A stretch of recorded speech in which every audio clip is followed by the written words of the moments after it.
It started the same way it always does. A quiet knock on the door of the sheriff's office. Nothing too loud. Nothing alarming. Just enough to let me know someone needed to talk.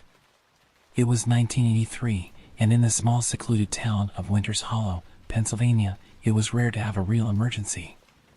We had our share of thefts. Rowdy behavior down at Henson's bar, but nothing out of the ordinary. Nothing that would require the skill set of a detective who had once worked homicide in Philadelphia. That was until now. I opened the door and found Mrs. Carolyn Peake standing there, wringing her hands. Carolyn in her late 40s was the type of woman who never caused trouble. She lived quietly with her husband on their farm just outside of town, raising chickens and minding their business. She wouldn't have come to me unless something was seriously wrong. Her face told me everything before she even opened her mouth. "Sheriff, it's Charlie, he's gone." Charlie Peake, her husband, had been a well-known figure around town. Always jovial, always reliable. I leaned against the doorframe and sighed, already feeling that familiar tug of something darker lurking beneath the surface. "When did you last see him, Carolyn?" "Last night, just before bed. He said he was going out to check on the barn. He never came back."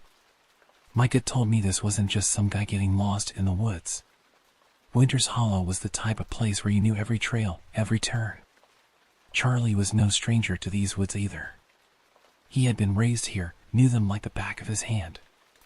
"All right," I said, grabbing my hat and heading out with her. I figured it'd be another case of a man stumbling drunk through the woods, or maybe falling and twisting an ankle. But the cold knot in my stomach told me otherwise. We arrived at the Peake farm just as the sun was starting to dip. The trees around their property cast long shadows, the kind that makes everything look sinister. The barn door was open, the light inside flickering as if someone had left in a hurry. I stepped inside and took in the scene. The tools were scattered. Hay was thrown about like there had been some kind of struggle, but no sign of Charlie. "Where was he when you saw him last?" I asked, looking around for any clue that might hint at what happened. "He was in here by the stall checking on the cows." I stepped closer to the stall and that's when I saw it. A streak of dark red smeared across the wall. Carolyn gasped behind me, but I knelt down studying it. The blood wasn't just splattered. It was dragged like someone had been pulled. "Carolyn, get back to the house," I ordered, pulling my flashlight from my belt. She didn't argue, just turned and walked quickly back toward the front porch. I kept my eyes on the blood trail that led outside, toward the woods. It wasn't like any animal attack I'd seen before, too deliberate. Animals don't drag their prey like that, not unless they're taking them somewhere specific. And Charlie wasn't the type to be caught off guard by a bear or some other wild creature. No, this was something else. I followed the trail deep into the woods. The air grew colder and the trees thicker, making it hard to see more than a few feet ahead. But there was a feeling, like being watched, something primal crawling up the back of my neck. It wasn't just fear, it was something worse, something that didn't belong in these woods. I kept going, my hand on the grip of my revolver, until I found the clearing. And there, lying on the ground, was what was left of Charlie Peake. His body was twisted in a way no man's body should be, his face frozen in a scream. His chest had been torn open, ribs cracked, and the skin peeled back. Blood soaked the earth around him. But it wasn't the body that shook me. It was the thing standing over it. At first I thought it was a man, tall, gaunt and pale, its eyes reflecting the light of my flashlight like an animal's. But no man had legs like that. Long spindly things bent backwards, making it look like a spider as it crouched. Its face, though, was the worst. Hollowed-out eyes, skin pulled so tight you could see every bone underneath. It stared at me unblinking and then smiled, revealing rows of teeth too sharp, too jagged. I don't know how long I stood there, frozen, staring at it while it stared at me. Then it turned, its long limbs carrying it effortlessly into the woods, vanishing into the darkness. I barely registered the sound of Carolyn's voice calling my name in the distance. I holstered my gun and ran back toward the farm, telling myself not to look back. I didn't need to. I could feel it was gone. the coroner didn't know what to make of Charlie's body. There wasn't enough left to get any real answers, and the story I gave wasn't enough to explain it either. I said it was an animal attack. There wasn't anything else I could say without sounding insane. But the people in town, they knew better. Winter's Hollow was a small place and people talked. They whispered about the old legends, about the stories their grandparents used to tell them about creatures in the woods. I'd heard them too, but I never believed them. Not until now. The town was quiet for a few weeks after that. No one went out after dark, and no one came to me with missing person reports. But I knew it wasn't over.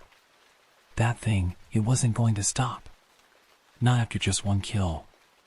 And then, a few days later, the reports started coming in again. Another missing farmer. Then another. They found the bodies, or what was left of them, in the same way. Ripped apart, dragged into the woods. But I didn't tell anyone what I knew. How could I? They'd lock me up, throw me in some padded room and call it delusion. I couldn't stop it. But I could try to keep people away, try to warn them without telling them the truth. But deep down I knew it was pointless. That thing in the woods wasn't just hunting for sport. It was hunting because it was hungry, and it was going to keep coming back. I left Winter's Hollow not long after that, moved across the state to some small town where no one knew my name, where I could forget about what I'd seen. But there are nights when I still hear that soft knock on my door. There are nights when I know, deep in my bones, that it's found me again. As the days passed, the weight of what I'd seen in those woods pressed down on me like a physical thing. I tried to go about my duties as sheriff, to maintain some semblance of normalcy, but it was a losing battle. Every time I closed my eyes, I saw that creature's face, its inhuman smile, those rows of jagged teeth. The townspeople noticed the change in me. How could they not? I was jumpy, irritable, my eyes constantly darting to the shadows as if expecting that thing to leap out at any moment. Some folks attributed it to the stress of Charlie's death, others to the mounting pressure of the unsolved disappearances. If only they knew the truth. I started drinking more heavily than I ever had before. It was the only way I could get any sleep at night. But even in my alcohol-induced haze, the nightmares found me. I'd wake up in a cold sweat, my sheets tangled around me, the echo of that creature's inhuman screech ringing in my ears. As the body count rose, so did the tension in Winter's Hollow. People were scared, and they looked to me for answers, for protection. But how could I protect them from something I could barely comprehend myself? I increased patrols, enforced a strict curfew, but deep down, I knew it was all for show. If that thing wanted to hunt, no amount of manpower or firepower was going to stop it. I started doing my own research, digging into the town's history, looking for any mention of similar occurrences in the past. What I found chilled me to the bone. Every few decades, there were reports of strange disappearances, bodies found mutilated in the woods. The details were always vague, often dismissed as animal attacks or the work of some deranged killer passing through. But I knew better now. This thing, whatever it was, had been here for a long time. One night, about a month after Charlie's death, I was sitting in my office, a half-empty bottle of whiskey on my desk, when I heard a commotion outside. I grabbed my gun and rushed out to find a crowd gathered in the town square. At the center was Old Man Johnson, the town's resident conspiracy theorist. He was waving a weathered book above his head, his eyes wild with a mixture of fear and excitement. "I told you," he was shouting. "I told you all. It's the Wendigo. It's come back to hunt us again." I pushed through the crowd, my heart pounding. "What are you talking about, Johnson?" I demanded. He thrust the book at me. It was an old journal, its pages yellow with age. "It's all in here, Sheriff. My great-grandfather's journal. He wrote about it, about the creature that hunts in these woods. The Wendigo, a spirit of hunger that possesses men and turns them into monsters. It comes every few generations when the winters are harsh and food is scarce." I flipped through the journal, my blood running cold as I read descriptions that matched all too closely with what I had seen in the woods. The gaunt figure, the backward-bending legs, the insatiable hunger for human flesh. It was all there, written down decades ago. The crowd was getting restless, fear and anger mixing in equal measure. Some were calling for a hunting party to go into the woods and kill the beast. Others wanted to abandon the town altogether. I knew I had to regain control of the situation before things spiraled out of hand. "Everyone, calm down," I shouted, my voice cutting through the noise. "We don't know what we're dealing with here. Until we do, I want everyone to stay in their homes after dark. No exceptions. We'll increase patrols and—" My words were cut off by a blood-curdling scream from the edge of town. Everyone froze, their eyes wide with terror. Then, chaos erupted. People started running in all directions, panic taking hold. I drew my gun and ran towards the source of the scream, praying I wasn't too late. As I rounded the corner, I saw it. The creature was standing over the body of a young woman, its claws dripping with fresh blood. It turned to look at me, and I swear I saw recognition in those hollow eyes. It remembered me from our encounter in the woods. I raised my gun, my hands shaking so badly I could barely aim. "Stop right there," I shouted, knowing how futile my words were. The creature tilted its head, almost curiously, and then it smiled that terrible smile. In a flash, it was gone, disappearing into the shadows with inhuman speed. I ran to the woman, but it was too late. She was gone, her body torn open just like Charlie's had been. The next few days were a blur of activity. The National Guard was called in, the woods were combed inch by inch, but they found nothing. No tracks, no lairs, no sign of the creature. It was as if it had vanished into thin air. The official story was that a large, unidentified predator was responsible for the attacks. Mountain lion, maybe, or a bear driven to desperation by a harsh winter. But the people of Winter's Hollow knew better. They had seen the truth in my eyes, had heard the tremor in my voice when I tried to explain away the inexplicable. As the days turned into weeks, and the weeks into months, the attacks slowly stopped. Life in Winter's Hollow began to return to normal, or at least, a new version of normal. People still jumped at shadows, still hurried home before dark, but the immediate terror began to fade. But not for me. I couldn't shake the feeling that it wasn't over. That the creature was out there, waiting, biding its time until hunger drove it to hunt again. I became obsessed with finding a way to stop it, to protect the town when it inevitably returned. I pored over every book, every legend I could find about the Wendigo. I spoke to Native American elders, to cryptozoologists, to anyone who might have even a shred of useful information. Most thought I was crazy, but I didn't care. I knew what I had seen, what I had to prepare for. As the years passed, I watched the town slowly forget. New generations grew up hearing the stories as just that, stories. The events of that terrible year became local legend, a tale to scare children around campfires. But I never forgot. I couldn't. I'm an old man now, my days as sheriff long behind me. But I still keep watch. Every winter, when the nights grow long and the wind howls through the trees, I listen for that soft knock at my door. I keep my gun close, loaded with silver bullets blessed by every holy man I could find. I don't know if they'll work, but it's something. And so I wait, caught between the hope that it's truly gone and the dread of its return. Because deep down, I know the truth. In the dark woods of Winter's Hollow, hunger never truly dies. It only sleeps, waiting for the right moment to awaken once more. As I sit here, penning these words, I can't help but wonder if I'm doing the right thing by sharing this story. Part of me hopes that by putting it out there, I might find others who have encountered this creature, who might have knowledge that could help defeat it. But another part of me fears that I'm only spreading the terror, planting seeds of fear in the minds of those who read this. But I've carried this burden alone for too long. The weight of it has bent my back and whitened my hair. If I don't share what I know, if I don't warn others, then what was it all for? What purpose did my survival serve? I've come to believe that the Wendigo isn't just a creature of flesh and blood. It's something more, something that exists on the border between our world and another. It's a manifestation of hunger, of greed, of the darkest parts of human nature. And as long as those things exist in us, it will always have a way back into our world. There are nights when I wake up in a cold sweat, convinced that I can hear the sound of those backwards bending legs stalking through the woods outside my window. On those nights, I sit in my chair, my old service revolver in my lap, and I wait for dawn. Because I know that as long as I'm alive, as long as I remember, I'm standing guard not just for myself, but for all those who have forgotten or never knew the danger that lurks in the shadows. To those who read this and dismiss it as the ramblings of a senile old man, I envy you.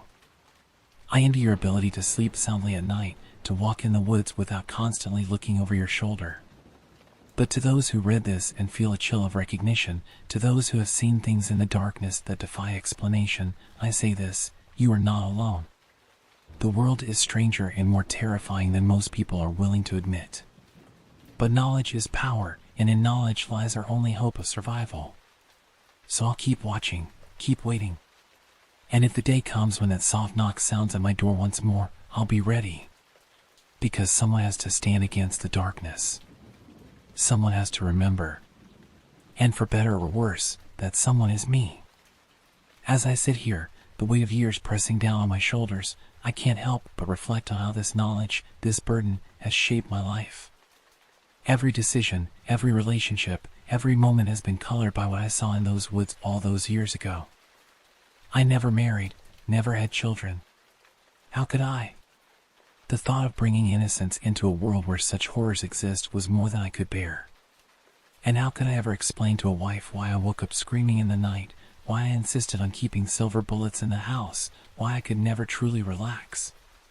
My few friends have drifted away over the years, put off by my obsession, by the haunted look in my eyes that never quite goes away. I don't blame them. It's not easy being close to someone who lives with one foot in a nightmare. But I'm not completely alone. Over the years, I've connected with others who have had similar experiences. We're a scattered bunch, linked by little more than our shared trauma and our determination to stand guard against the darkness. We exchange letters, share information, support each other as best we can. It's not much, but it's something. One of these connections led me to an elderly Algonquin woman living on a reservation in northern Quebec. She had heard stories of the Wendigo passed down through generations of her people. According to her, the creature isn't just a physical being, but a spirit that can possess humans who have given into greed or desperation. She told me of ancient rituals used to ward off the Wendigo, of protective symbols and sacred herbs. I don't know if I believe in their power, but I've incorporated them into my defenses anyway. At this point, I'll take any edge I can get. Another correspondent, a folklorist from the University of Chicago, has been studying similar legends from around the world. She believes that the Wendigo might be part of a larger class of entities, hungry spirits that have been reported in various cultures throughout history. Her theory is that these creatures feed not just on flesh, but on fear and despair as well. The idea haunts me. Could the terror I've lived with all these years have been sustaining the very thing I fear? Is my vigilance somehow keeping it alive? These are the thoughts that plague me in the dark hours of the night when sleep eludes me. I've tried to move on, to build a life outside of this obsession.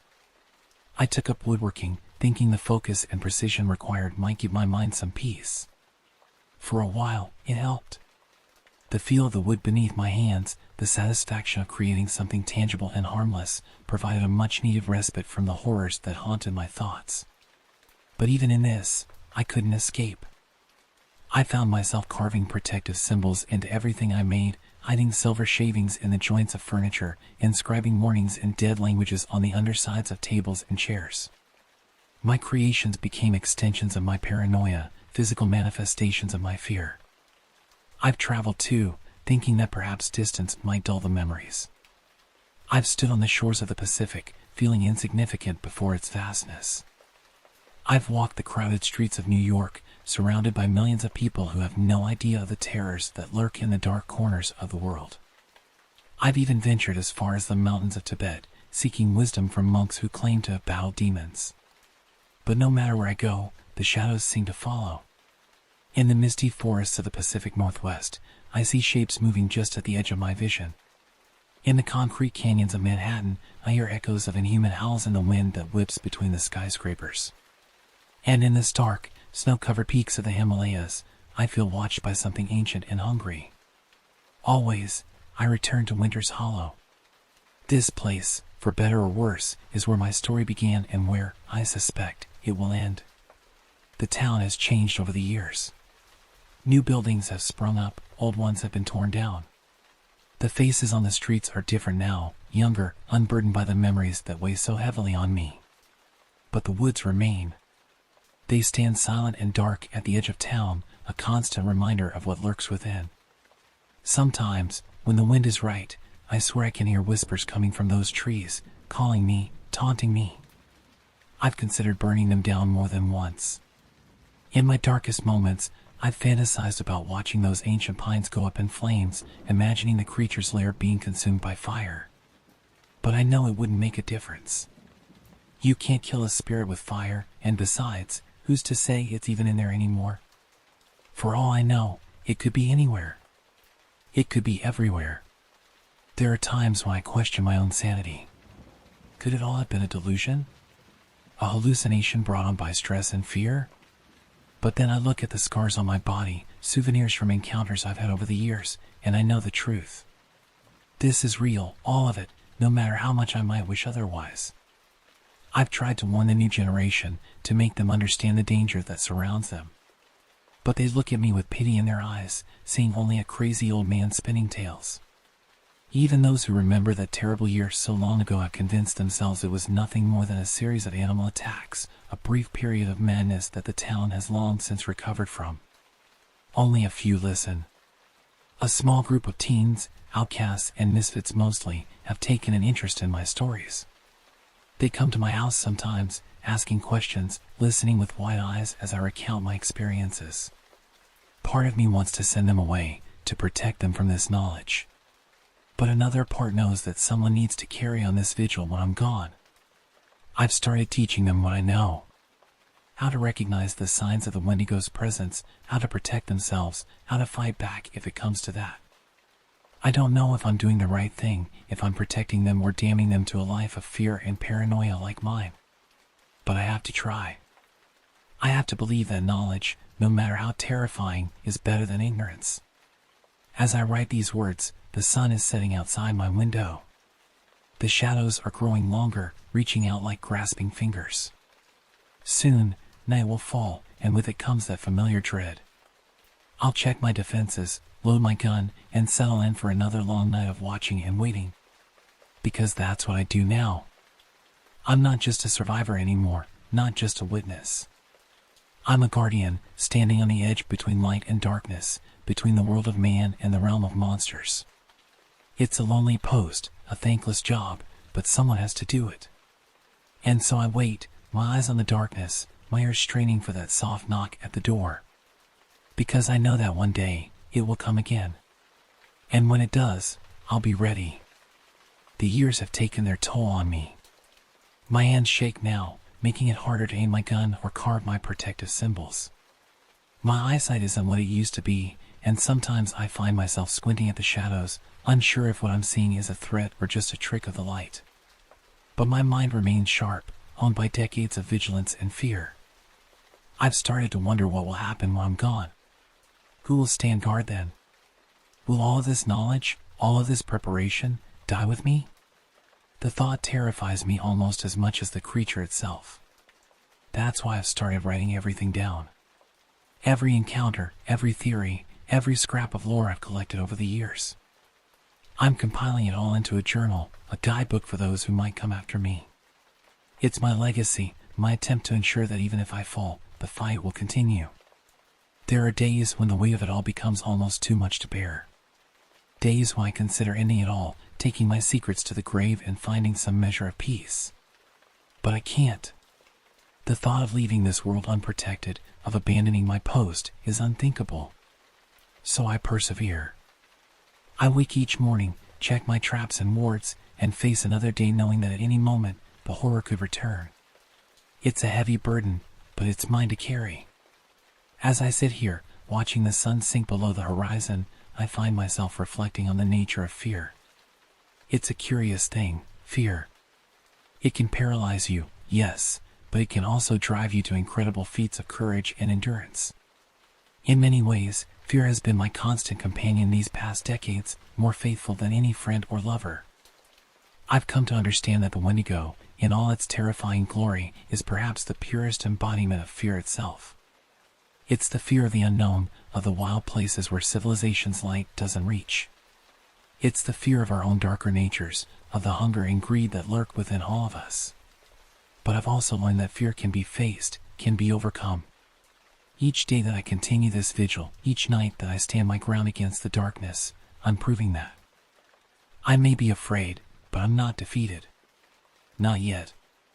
And so, as another night falls over Winter's Hollow, I take my place by the window, my old bones creaking in protest as I settle into my chair. My gun is loaded, my words are set, and my will is iron. Let the Wendigo come if it dares. This old man still has some fight left in him. To whoever reads this, know that the world is darker and more dangerous than you can imagine. But know also that there are those who stand against that darkness, who fight to keep it at bay. We are few, we are scattered, but we are strong. And if one day you find yourself face to face with something that shouldn't exist, something hungry and ancient and terrifying, remember this, you are not alone. There are others out there who have faced the same horrors and live to tell the tale. Find us. Join us. Because in the end, it's not just about survival. It's about standing up to the darkness, about refusing to let fear rule our lives. As for me, my watch continues. In the quiet of the night, in the shadows of the forest, I remain vigilant. Because someone has to. Because the alternative is unthinkable. Because even in the face of unspeakable horror, hope survives. And who knows? Maybe one day we'll win this fight. Maybe one day the Wendigo and all its kind will be nothing more than stories told around campfires. Until then, we watch. We wait. We stand ready. For in the heart of Winter's Hollow, in the depths of the night, hunger stirs. And we are all that stands between it and the world. My name's Jeb Carver, and I've seen things that people shouldn't see. I guess you could say I've always had a knack for finding trouble, but nothing like this. I'm a detective, or was, for a sleepy little town nestled deep in the Adirondacks called Wolf Creek. Funny, right? A guy like me who barely passed high school ends up chasing bad guys for a living. I wasn't great at much, but I could read people, and sometimes that's enough to get you through life. But this wasn't something I could read or explain away.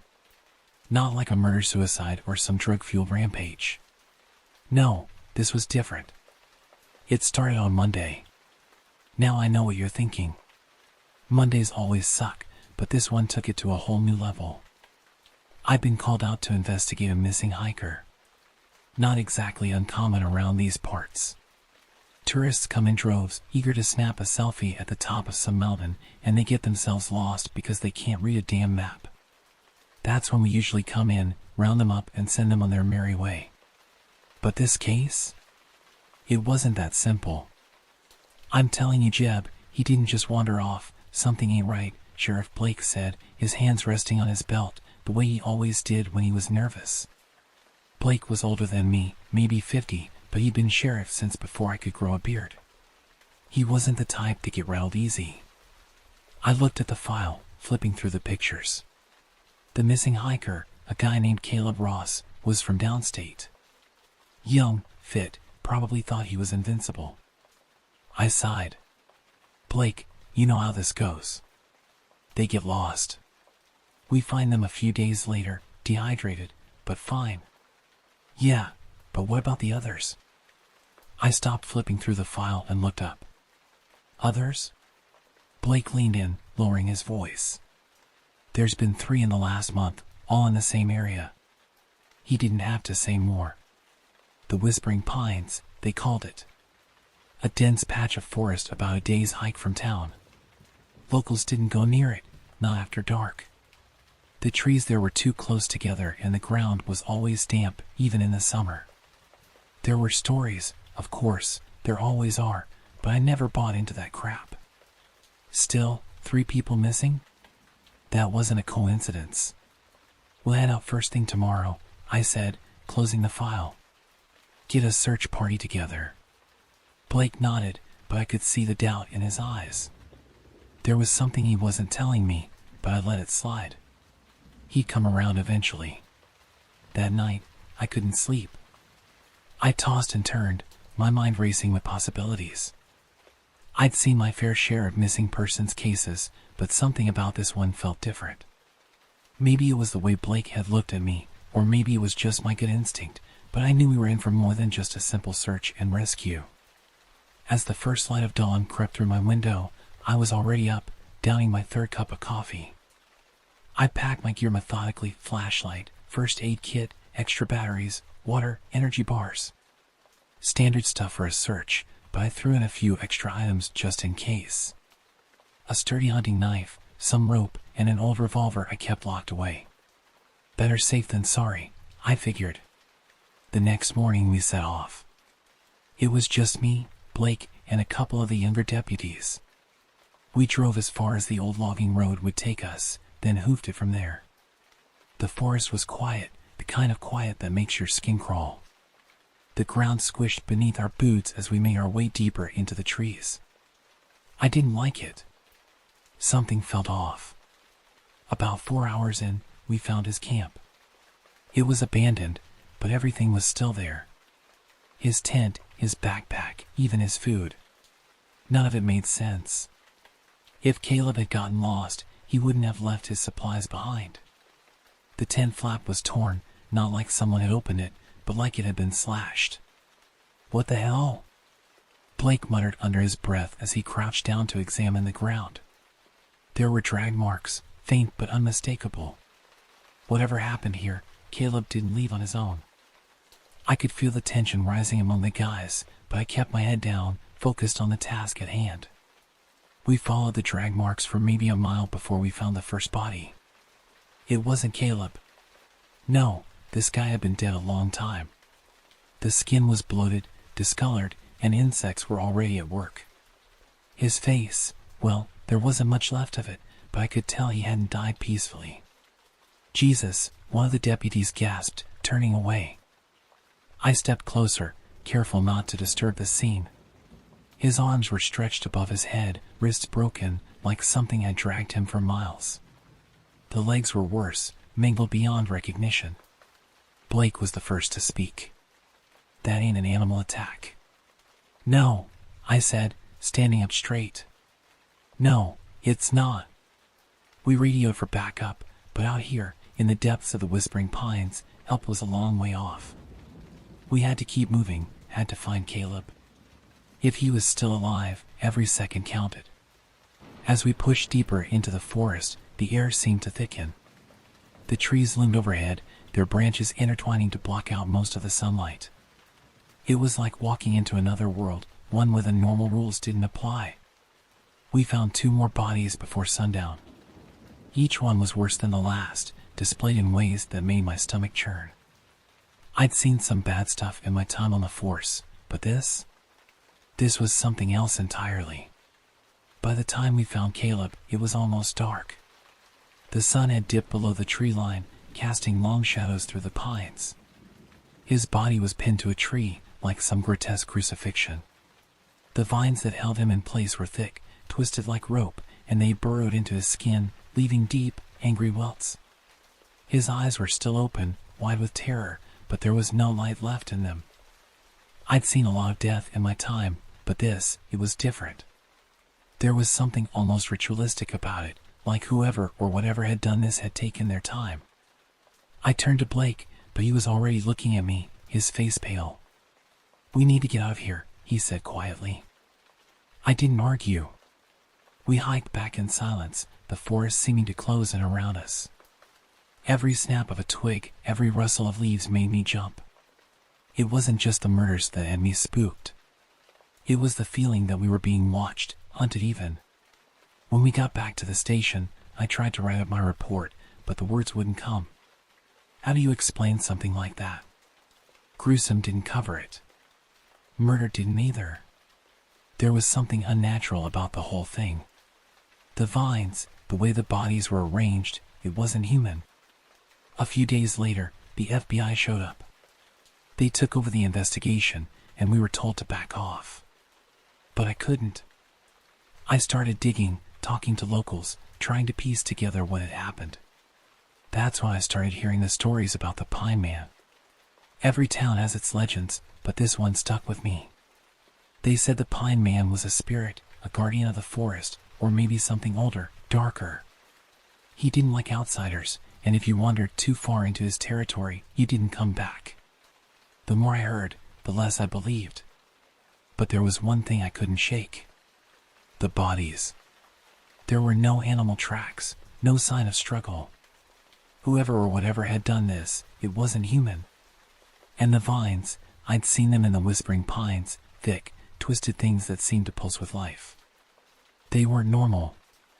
One night, after a few too many beers, I went back to the forest, alone. I don't know what I was thinking. Maybe I wanted answers, or maybe I just wanted to prove to myself that it was all in my head. But when I got there, standing among those trees, I felt it again. That presence. I wasn't alone. I heard movement behind me, slow, deliberate. I turned, my flashlight sweeping through the darkness, but I couldn't see anything. Then something grabbed my leg. It was cold, wet, and strong. I dropped the flashlight, plunging myself into darkness as I felt the thing tighten its grip. I struggled, kicked, but it was like fighting quicksand. Just as suddenly as it had grabbed me, it let go. I scrambled to my feet, panting, heart racing, and ran. I didn't stop until I was back at my truck, soaked in sweat and mud. I drove straight to Blake's house, banged on the door like a madman, and when he opened it, I couldn't speak. I just held up my leg, showing him the bruise where the vines had wrapped around me. Blake didn't ask any questions. He just nodded and let me in. We never spoke about it again. The FBI closed the case, filed it away as an unsolved mystery, but I knew the truth. I'd seen the Pine Man, felt his grip, and I wasn't about to go back. I don't care what you believe, but if you ever find yourself near Wolf Creek, stay the hell out of the Whispering Pines. It's not a place for people. In the weeks that followed, I couldn't shake the feeling that something had fundamentally changed.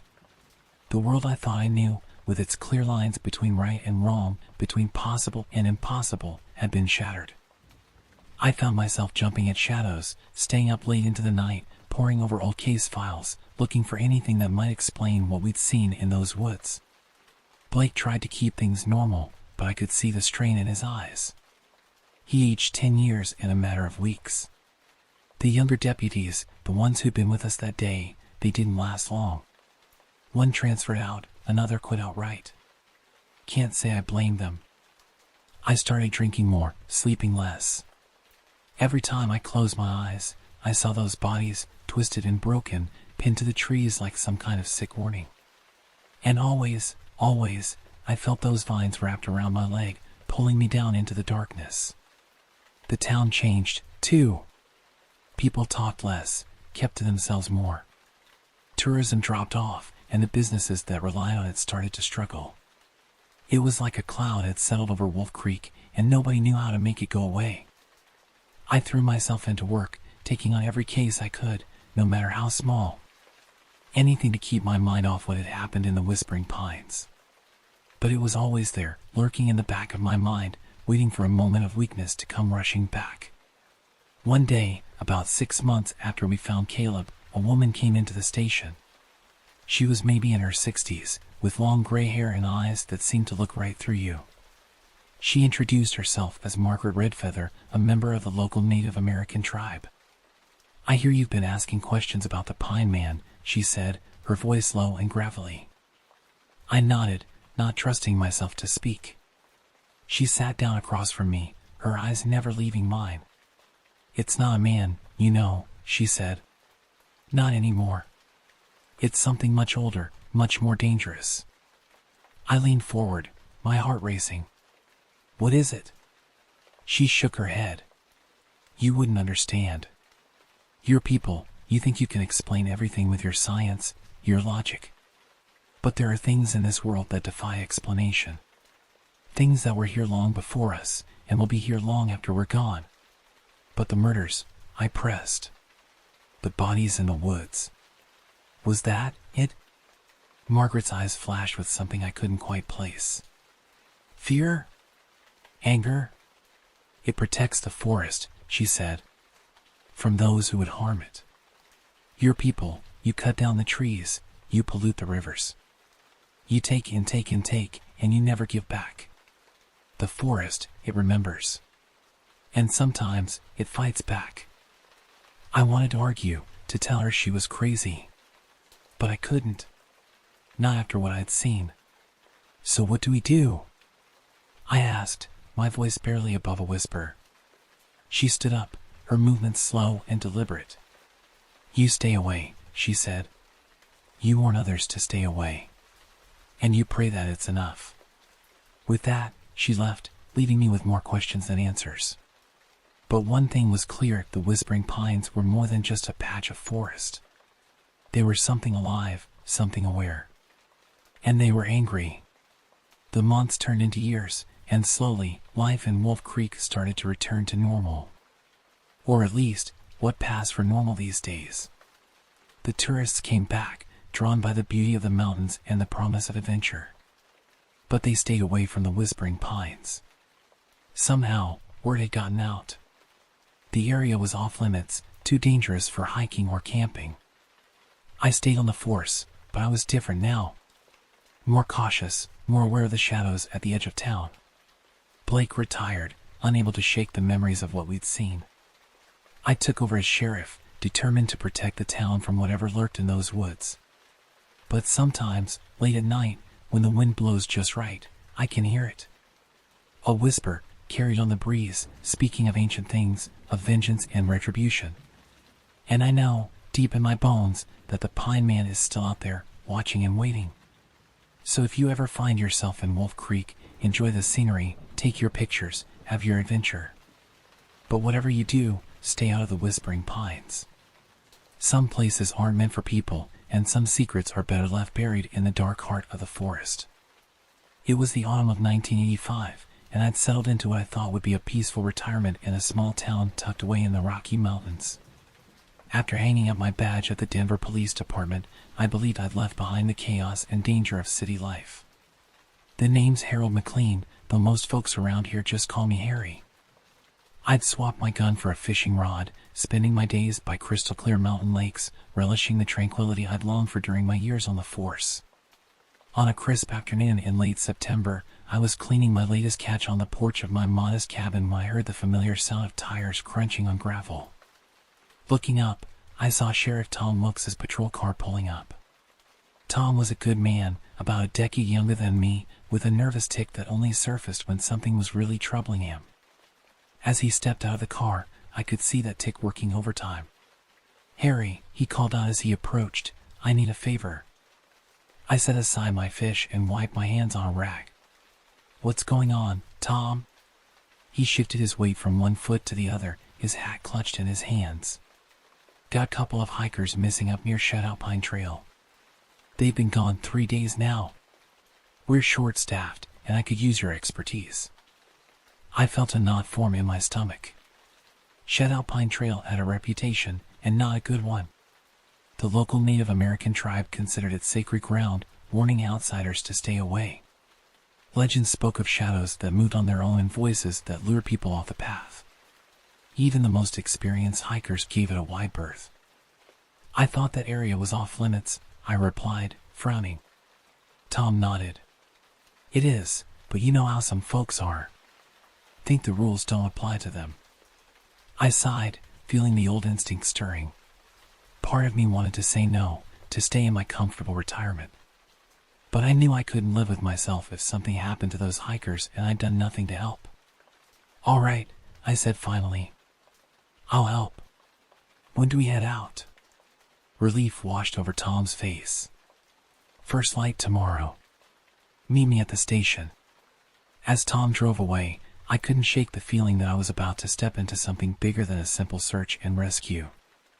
I spent the evening checking my old gear, making sure everything was in working order. As I packed, my mind wandered to the stories I'd heard about Shadow Pine Trail.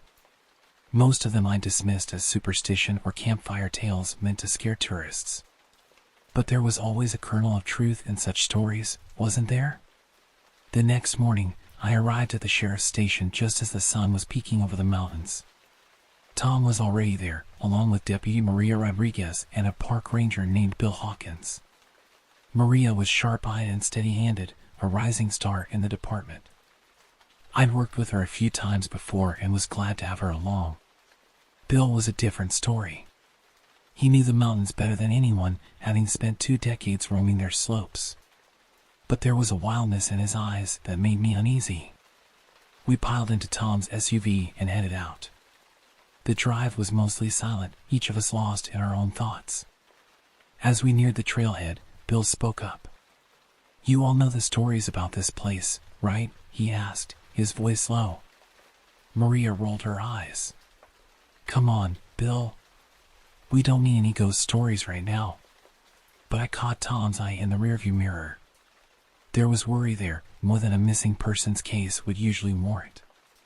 We drove as far as the dirt roads allowed, then continued on foot. The forest was dense, the kind where sunlight struggled to touch the ground. As we trekked deeper, an unsettling quiet enveloped us. No birds chirping, no rustling leaves, just the sound of our footsteps and the occasional crack of a twig. "Anyone else feeling the creeps?" Maria asked, her voice barely above a whisper. "Just the woods playing tricks," Bill replied, though his clenched jaw said otherwise. About 5 miles in, we found the campsite of the missing hikers. 2 tents were pitched haphazardly, supplies scattered around as if in a hurry. A cold fire pit suggested they hadn't been there for at least a day. "Looks like they left in a hurry," Tom noted, crouching to examine the ashes.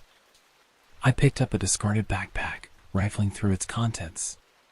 No signs of a struggle, but why would they leave without their gear? "Maybe they went for a short hike and got lost," Maria suggested, but even she didn't sound convinced. I shook my head. "Without taking water or jackets? Doesn't add up." We decided to split up to cover more ground. Tom paired off with Bill, while Maria came with me. We agreed to radio back every hour, no exceptions. As Maria and I headed northwest, following what seemed to be a faint trail, I couldn't shake the feeling that we were being watched. After an hour of walking, the trees began to thin, and we entered a clearing. In the center stood a stone formation arranged in a circle. Strange symbols were etched into the rocks, unlike anything I'd seen before. "What do you make of this?" Maria asked, running her fingers over the carvings. "Could be Native American," I said, though I'd never seen symbols quite like these in my studies of local tribes. A rustling sound came from the tree line. We both turned, hands instinctively moving to our sidearms. "Probably just an animal," I said, trying to sound more confident than I felt. "Hopefully the kind that doesn't bite," she replied with a nervous chuckle. We decided to head back to rendezvous with Tom and Bill. As we retraced our steps, the forest seemed different. Trees we passed before now looked unfamiliar, as if the landscape was shifting around us. "Are we going the right way?" Maria asked, a note of concern in her voice. I wanted to reassure her, but doubt was creeping in. "I thought so, but now I'm not sure." Our radios crackled to life, making us both jump. "This is Tom. Do you copy?" I grabbed my radio, relief washing over me. "We hear you, Tom. We're a bit turned around. What's your position?" There was a pause before Tom's voice came back, strained. "Same here. Bill's gone missing." A chill ran down my spine. "What do you mean, missing?" "One minute he was behind me, the next he was just gone. No sound, no trace." Maria and I exchanged worried glances. "Stay where you are," I said into the radio. "We'll find you." We picked up the pace, but every path seemed to lead us back to the stone circle. It was as if the forest itself was conspiring against us, herding us back to this eerie spot. "This is impossible," Maria said, frustration creeping into her voice. The radio crackled again, but this time it was just static punctuated by faint whispers. We couldn't make out any words, just a sense of urgency and dread. "Tom, say again." "You're breaking up," I spoke into the radio, but only silence answered. Night was approaching fast, and the idea of being stuck out here after dark didn't sit well with me. "Let's set up camp," I suggested. "We'll try again at first light." Reluctantly, Maria agreed. We built a small fire, its warmth doing little to ease the tension that had settled over us like a heavy blanket. "Do you believe those legends about this place?" she asked, her eyes reflecting the dancing flames. I hesitated before answering. "I'm not one for ghost stories, but something's not right here. I've been in these woods 100 times, and I've never felt anything like this." As the flames flickered, I thought I saw shadows moving between the trees. Probably just the fire playing tricks, I told myself, but I couldn't shake the feeling that we were being watched. Around midnight, a distant scream shattered the silence. Maria and I jumped to our feet, weapons drawn. "That sounded like Tom," she said, her face pale in the firelight. We grabbed our gear and headed toward the sound, leaving the relative safety of our campfire behind. The darkness was thick, our flashlights barely piercing it. After what felt like an eternity, we stumbled upon another clearing. In the center lay Bill, face pale and eyes wide open, staring at nothing. Deep scratches crisscrossed his body, his clothes torn and bloody. Maria covered her mouth, stifling a gasp. "Oh my God." I knelt beside him, checking for a pulse even though I knew it was futile. "He's gone." Our radios remained stubbornly silent. No word from Tom. "We need to get out of here," Maria said, panic edging her voice. I nodded, but hesitated. "Agreed, but we can't leave Tom." A rustling came from behind us. We spun around, weapons raised. A figure emerged from the shadows. It was Tom, but something was off. His movements were jerky, unnatural, like a puppet on strings. "Tom, you okay?" I asked, though every instinct was screaming that this wasn't Tom, not anymore. He lifted his head, revealing eyes that weren't his. They were black, empty pools that seemed to swallow the light. "Join us," he whispered, his voice a raspy approximation of Tom's familiar drawl. Before we could react, he lunged at Maria, knocking her to the ground. I pulled him off, and we struggled. His strength was overwhelming, far beyond what Tom should have been capable of. "Snap out of it, Tom," I shouted, but there was no recognition in those black eyes. With no other choice, I struck him on the head with the butt of my pistol. He collapsed, unconscious. Maria got to her feet, shaking. "What the hell was that?" "I don't know," I said, my mind reeling. "But we need to move. Now." We tied Tom's hands just in case and carried him between us. Navigating in the dark was risky, but staying put felt worse. As dawn broke, we finally reached the edge of the forest. Relief washed over me until I realized Tom was no longer with us. "How is that possible?" Maria exclaimed, looking around wildly. "He was right here." We searched the area but found no trace of Tom or the ropes we'd used to bind him. It was as if he vanished into thin air. Back in town, we alerted the authorities. Search parties were dispatched, but neither Tom nor any sign of the missing hikers were ever found. The official report listed the disappearances as unresolved, citing treacherous terrain and possible animal attacks. But I knew better. What we'd encountered in those woods was something beyond natural explanation. A week after we returned, I received a package at my doorstep. Inside was a VHS tape labeled with my name. With shaking hands, I hooked it up to my old player. The footage was shaky, showing the stone circle we found in the woods. Voices whispered in a language I didn't recognize, building to a fevered chant. Then the camera panned to show Tom, standing among the stones, eyes black as night. He smiled, but it wasn't Tom's smile. It was something ancient and hungry. The screen went to static, and the tape ended. I handed the tape over to the new sheriff, but investigations led nowhere. The tape itself seemed to degrade every time it was played, until finally it was nothing but snow and static. I decided to leave that town soon after. The memories of what happened in those woods haunted me, turning my dreams into nightmares. I moved to a small coastal town, as far from the mountains as I could get. But sometimes, on quiet nights, I still hear those whispers. And I wonder about Tom and those hikers, and what really lurks in the shadows of Shadow Pine Trail. Years have passed, and I've tried to put that experience behind me. But recently, I've been hearing rumors. Stories of other forests, other trails where people go missing. Where the shadows move on their own and voices call in the night. And I can't help but wonder, is it spreading? Was what we encountered in those woods just the beginning of something larger, something that's slowly seeping into our world? I don't have answers. But I know one thing for certain, there are places in this world where the veil between what we know and what we fear is thin. And sometimes, if we're not careful, that veil can tear. So if you find yourself on a lonely trail, and the shadows seem to move in ways they shouldn't, remember my story. And whatever you do, don't follow the voices into the dark. The sea mist hung heavy over Black Harbor as I drove into town, casting an eerie pall over the weathered buildings and empty streets.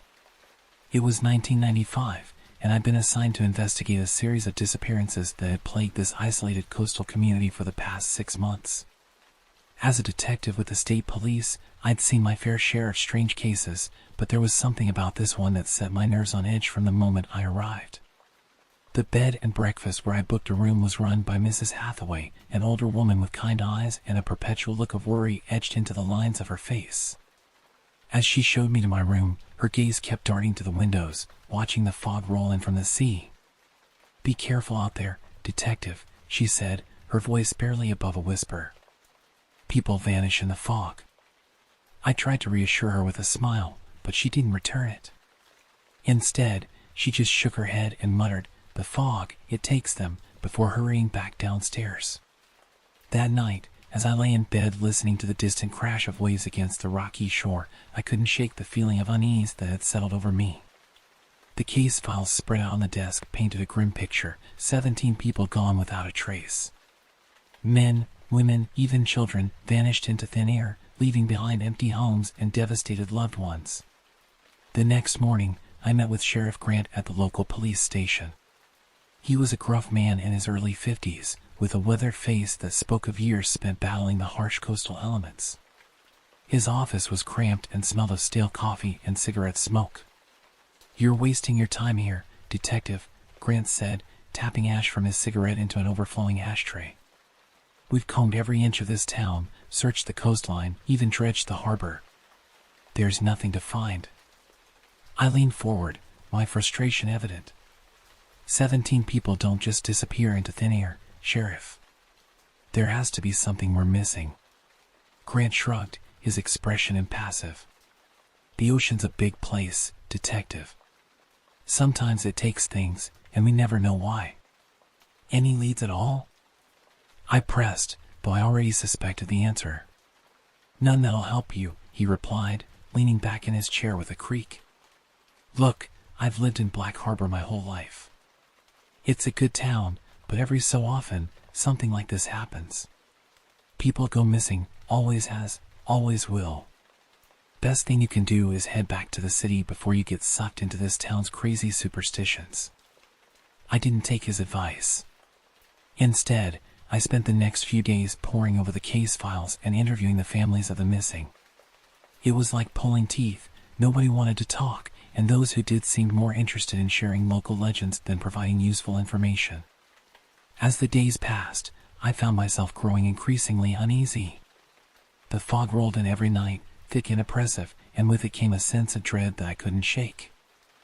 I caught myself checking the locks on my door and windows more often than necessary, jumping at shadows and unexpected sounds. It was on the 4th day of my investigation that things took a turn. I was reviewing my notes in my room when there was a knock at the door. When I opened it, I found a woman standing there, bundled in a heavy coat despite the mild weather.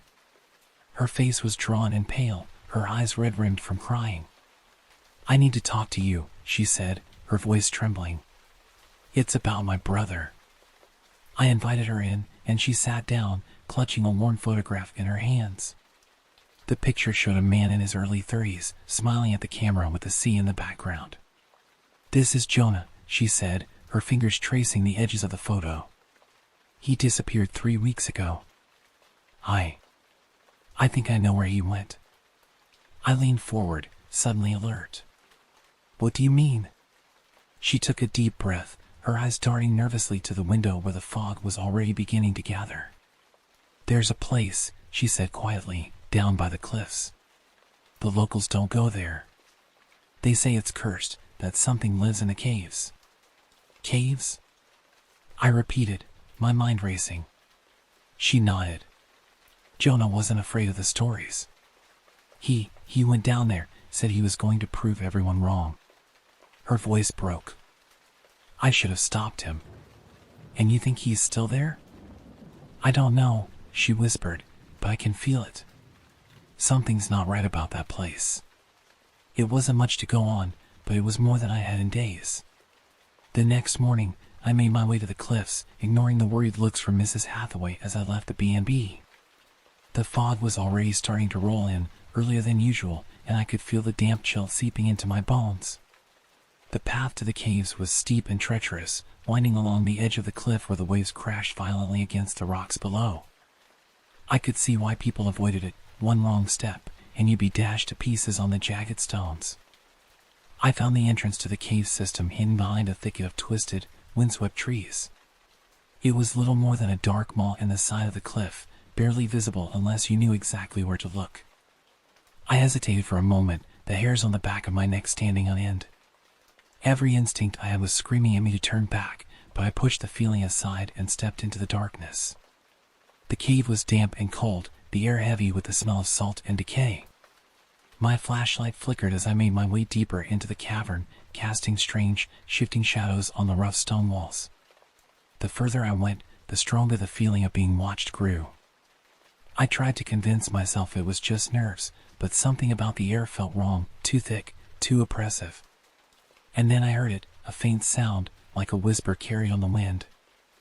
I spun around, sweeping the beam of my flashlight over the jagged walls, but there was nothing there. Just the sound of my own ragged breathing echoing in the cavern.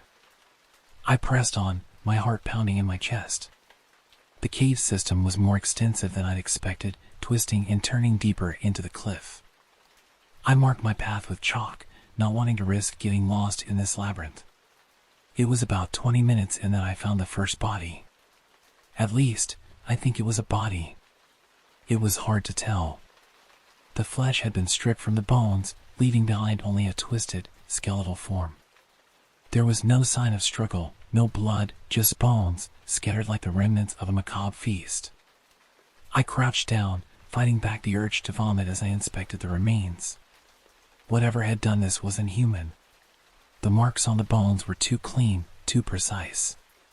It was like nothing I'd ever seen before. As I stood up, my flashlight flickered again, and this time it went out completely. I swore under my breath, smacking the side of it, but it was no use. I was plunged into complete darkness. That's when I heard it again. The whisper. Only this time, it was closer. Much closer. I fumbled for my lighter, my hand shaking as I flicked it on. The small flame cast a weak, wavering light, barely illuminating a few feet in front of me. But it was enough to see the movement in the shadows.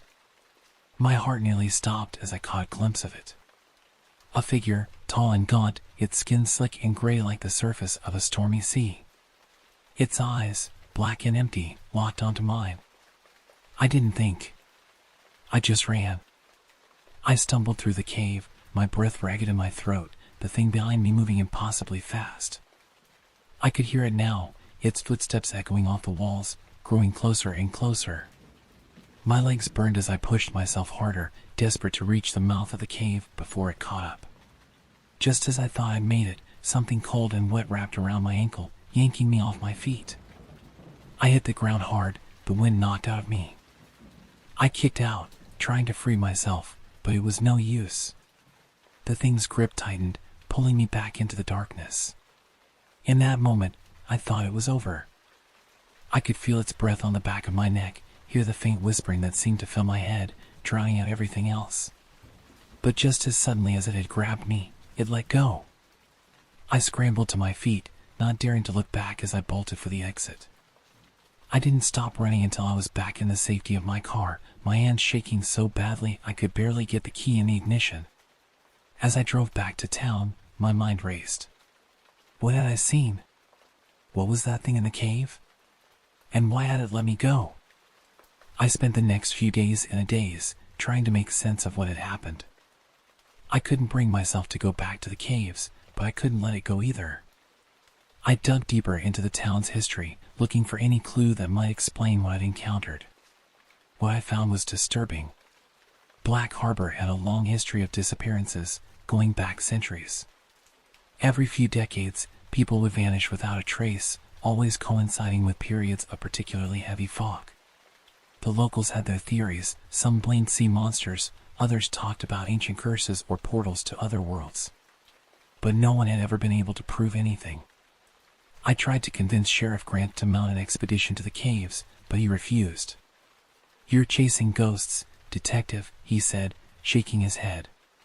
Whatever you think you saw down there, it's best left alone. But I couldn't let it go. I knew what I'd seen, what I'd felt. There was something in those caves, something that had been taking people for who knows how long. And I was determined to find out what it was. I spent the next few weeks preparing. I gathered supplies, studied maps of the cave system, and even reached out to a few experts in marine biology and folklore. Most of them thought I was crazy, but a few were intrigued enough to offer advice. The night before I planned to return to the caves, Mrs. Hathaway caught me as I was heading up to my room.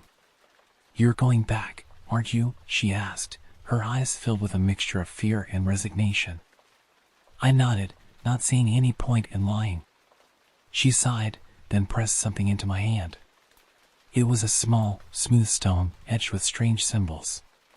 It's been in my family for generations, she said. They say it offers protection against things that shouldn't exist. I don't know if it works, but... She trailed off, shrugging. I thanked her, touched by the gesture even if I didn't put much stock in magical talismans.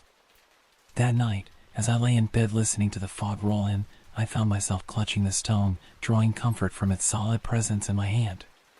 The next morning dawned gray and overcast, the fog already thick despite the early hour.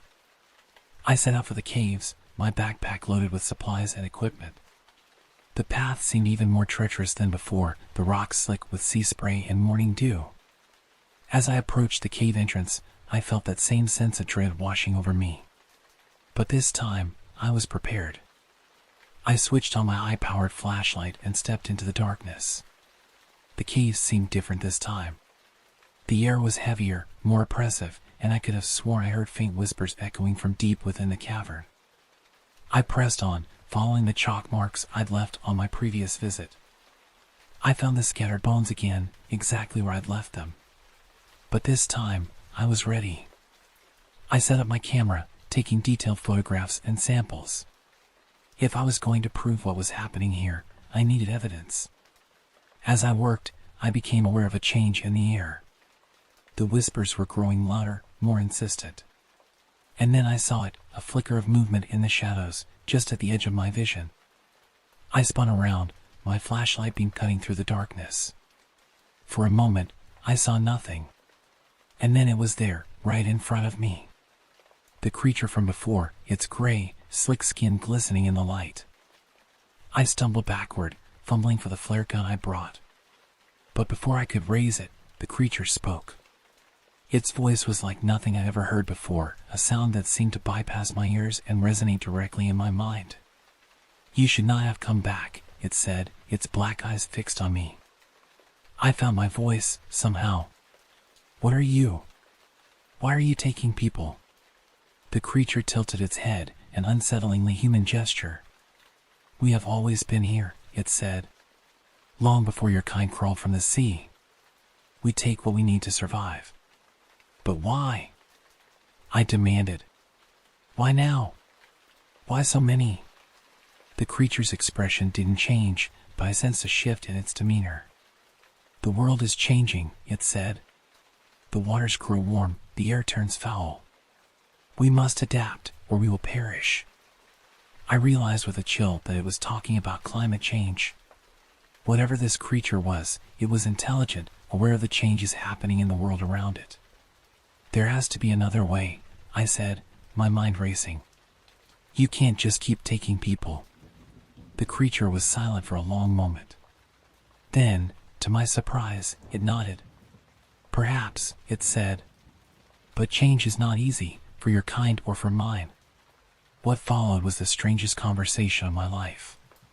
The creature, which called itself a guardian of the deep, explained that its kind had lived in the oceans for millions of years. They rarely interacted with humans, preferring the dark depths of the sea. But as the oceans changed, they were forced to adapt, to seek out new sources of sustenance. I found myself negotiating with this ancient being, trying to find a way to stop the disappearances without threatening its existence. It was surreal, standing in that damp cave, discussing marine conservation and interspecies cooperation with a creature that defied explanation. In the end, we reached an agreement. The guardian would stop taking humans, and in exchange, I would work to protect its habitat. It was a tall order, but as I left the cave that day, I felt a glimmer of hope. The official report said that the disappearances in Black Harbor were never solved. I couldn't exactly explain that I'd made a deal with an ancient sea creature. But over the next few years, I threw myself into environmental work, lobbying for marine protected areas and stricter pollution controls. The town of Black Harbor slowly recovered. The fog still rolled in every night, but the fear that had gripped the community began to fade. People started to return, to rebuild their lives. As for me, I never forgot what I saw in those caves.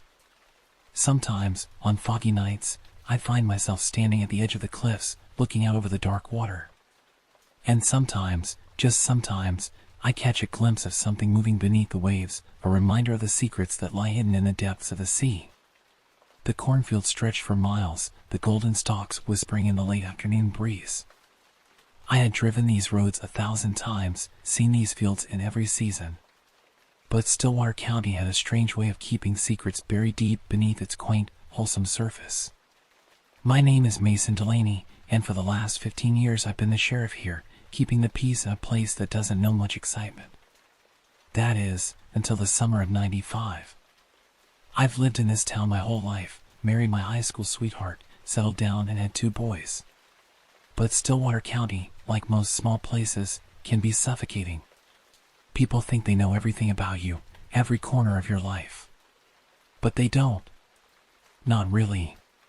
When the first family went missing, the Callaways, people thought they'd just picked up and left. They were good folk, farmed their land well, but after 3 days with no word, their livestock still waiting to be fed, I started to wonder. The second family, the Mathesons, disappeared the next week, leaving dinner half-eaten on the table. That's when the town started to talk, like a swan that picks up speed, turning into a dull roar of fear and suspicion. I was the one who had to investigate. When you wear the badge in a small town, you're more than a cop. You're a mediator, a peacekeeper, a reluctant investigator. People started locking their doors, which wasn't common around here. They whispered about curses, folklore.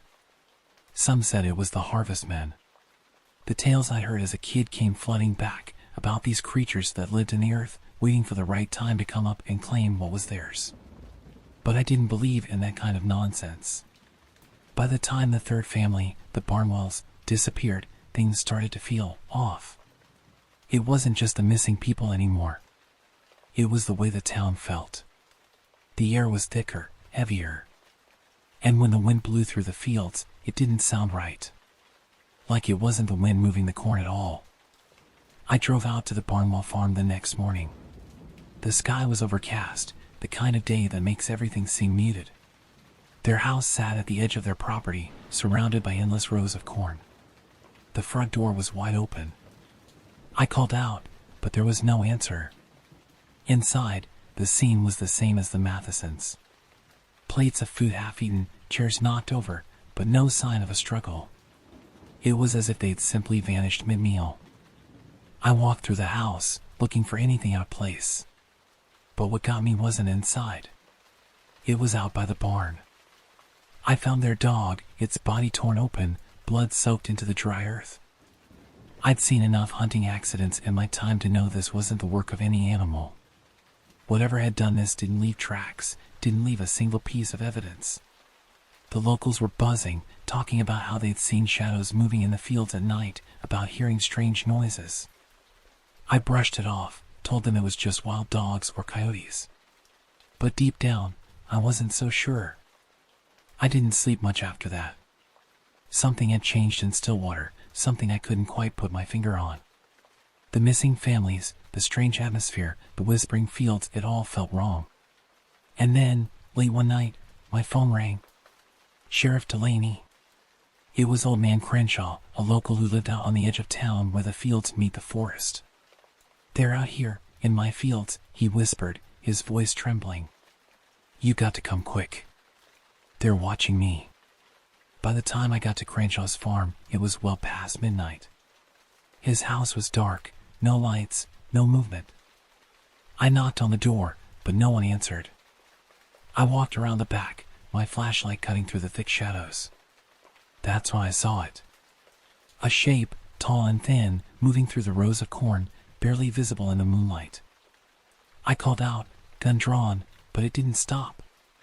It just kept moving, faster now, deeper into the field. My heart pounded in my chest as I followed, the corn brushing against me as I pushed through. The air was heavy, thick with the smell of dirt and something else, something rotten.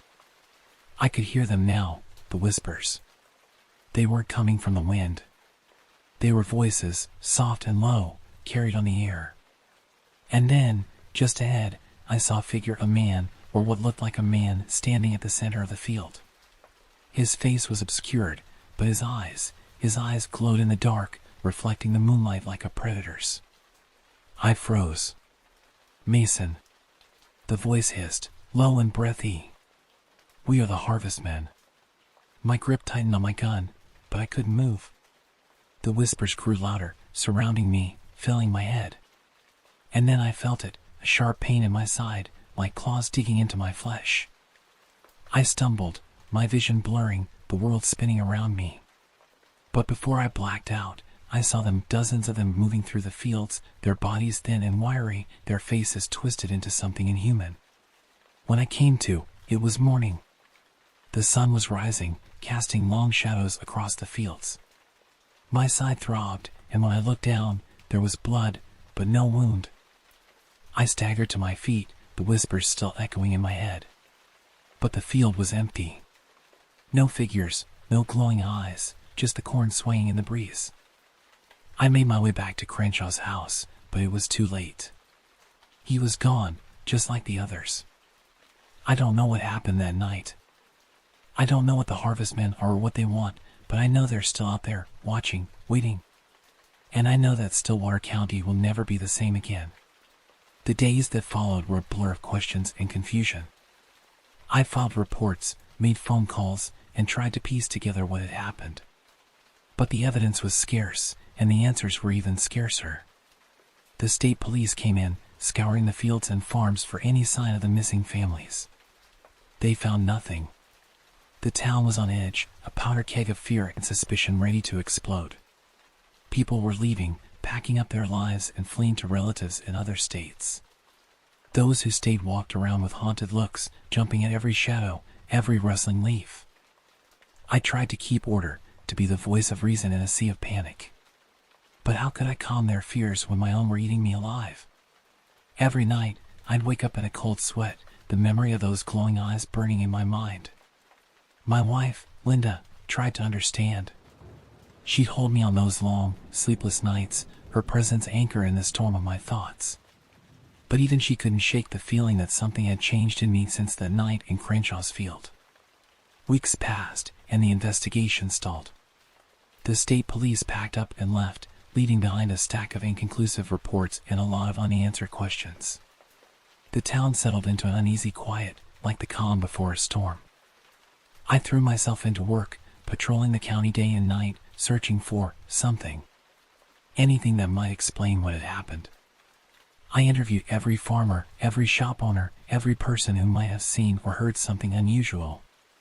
Most folks clammed up, afraid to speak about what they'd experienced. But a few, those who'd lived in Stillwater County their whole lives started sharing stories. Old tales, passed down through generations, about the land and what lived beneath it. Mrs. Grayson, the town librarian, told me about her grandfather's encounter back in the 20s. How he'd seen figures moving in the fields at night, tall and thin, with eyes that glowed like embers. How crops would fail in certain areas, the ground becoming sour and lifeless. Old Joe, who ran the bait shop down by the river, spoke of Native American legends about spirits that lived in the earth, guardians of the land who would rise up to reclaim what was theirs when the time came. I listened to these stories, trying to separate fact from fiction, folklore from reality. But the more I heard, the more I began to question everything I thought I knew about Stillwater County, about the world itself. The summer wore on, hot and oppressive. The cornfields grew tall and dense, creating a maze of green that seemed to stretch on forever. I found myself avoiding them when I could, taking the long way around on my patrols. One evening, as the sun was setting, painting the sky in shades of orange and purple, I got a call from dispatch. A local teenager, Bobby Winters, had gone missing. His parents said he'd gone for a bike ride earlier that afternoon and never came home. I headed out to the Winters place, my heart heavy with dread. As I pulled up to their farmhouse, I saw Mrs. Winters on the porch, her face streaked with tears. Mr. Winters stood beside her, his arm around her shoulders, looking out at the fields with a mixture of fear and determination. He wouldn't have gone into the corn, Mrs. Winters said, her voice shaking. We all told him to stay away. I nodded, understanding their fear all too well. I'll find him, I promised, though the words felt hollow even as I spoke them. I organized a search party, calling in every available deputy and volunteer. We spread out, combing the roads and paths where Bobby might have ridden his bike. But as the night wore on and there was no sign of him, we all knew where we'd have to look next. The cornfields loomed before us, dark and forbidding in the pale moonlight. I split the searchers into teams, each taking a section of the field. I went alone, my flashlight cutting a weak path through the towering stalks. The corn whispered around me as I moved, the sound setting my nerves on edge. Every rustle, every shadow seemed to hide some unseen threat. I called out Bobby's name over and over, straining to hear any response. Hours passed, and still no sign of the boy. The search teams reported back, one by one, all with the same result, nothing. As dawn broke, painting the sky in pale shades of pink and gold, I had to face the grim reality. Bobby Winters had vanished, just like the others. The days that followed were a nightmare of questions and accusations. The Winters family was devastated, their grief turning to anger as the search continued to turn up nothing. The town was in an uproar, demanding answers I couldn't give. I spent countless hours in the fields, searching for any clue, any trace of what might have happened to Bobby and the others. But the corn kept its secrets, the endless rows revealing nothing but more questions. As summer turned to fall and the corn began to dry and wither, a pall settled over Stillwater County. The harvest came, but many fields went untouched, the farmers too afraid to venture into the thick of the crop. Those that did reported strange occurrences, tools going missing, machinery breaking down for no reason, and always, the feeling of being watched. I tried to keep the peace, to be the steady hand guiding the town through this crisis. But even I was starting to crack under the strain. The nightmares were getting worse, filled with visions of glowing eyes and whispering corn. I'd wake up gasping, my sheets soaked with sweat, the echo of inhuman voices ringing in my ears. Linda was worried. I could see it in her eyes. She urged me to take time off, to let someone else handle the investigation for a while. But how could I step away when the town needed me most? How could I rest when those families, when Bobby, were still out there somewhere? As the last of the leaves fell from the trees and the first frost coated the ground, I made a decision. I couldn't keep living like this, couldn't keep chasing shadows and whispers. I needed answers, and I knew there was only one place I might find them. I waited for a moonless night, when the darkness was complete. I told Linda I was going on a late patrol, kissed her goodbye, and headed out to Crenshaw's old farm. The place had stood empty since that night, no one willing to buy the property with its grim history. The corn had been cut down, leaving nothing but stubble in the fields. But somehow, that made it worse. Without the concealing stalks, the land felt exposed, vulnerable. And as I stood at the edge of the field where I'd seen those figures months ago, I felt exposed too. I took a deep breath, steeling myself for what I was about to do. Then, with deliberate steps, I walked out into the field. The stubble crunched under my boots, the sound unnaturally loud in the still night air. I don't know what I expected to happen. Maybe for those figures to appear again, for the whispers to start. But there was nothing. Just the wind, cold and biting, whipping across the empty field. I walked to the center of the field, to the spot where I'd seen that figure with the glowing eyes. The ground looked no different here, just the same dry earth and corn stubble. But as I stood there, I felt something. A vibration, so faint I might have imagined it, coming from beneath my feet. I knelt down, pressing my hand to the ground. The vibration was stronger now, a steady pulse that I could feel in my bones. And then, I heard it. The whisper. Not from the corn this time, but from the earth itself. "Mason," it said, the same hissing voice from that night. "You've come back to us." I tried to stand, to run, but my body wouldn't respond.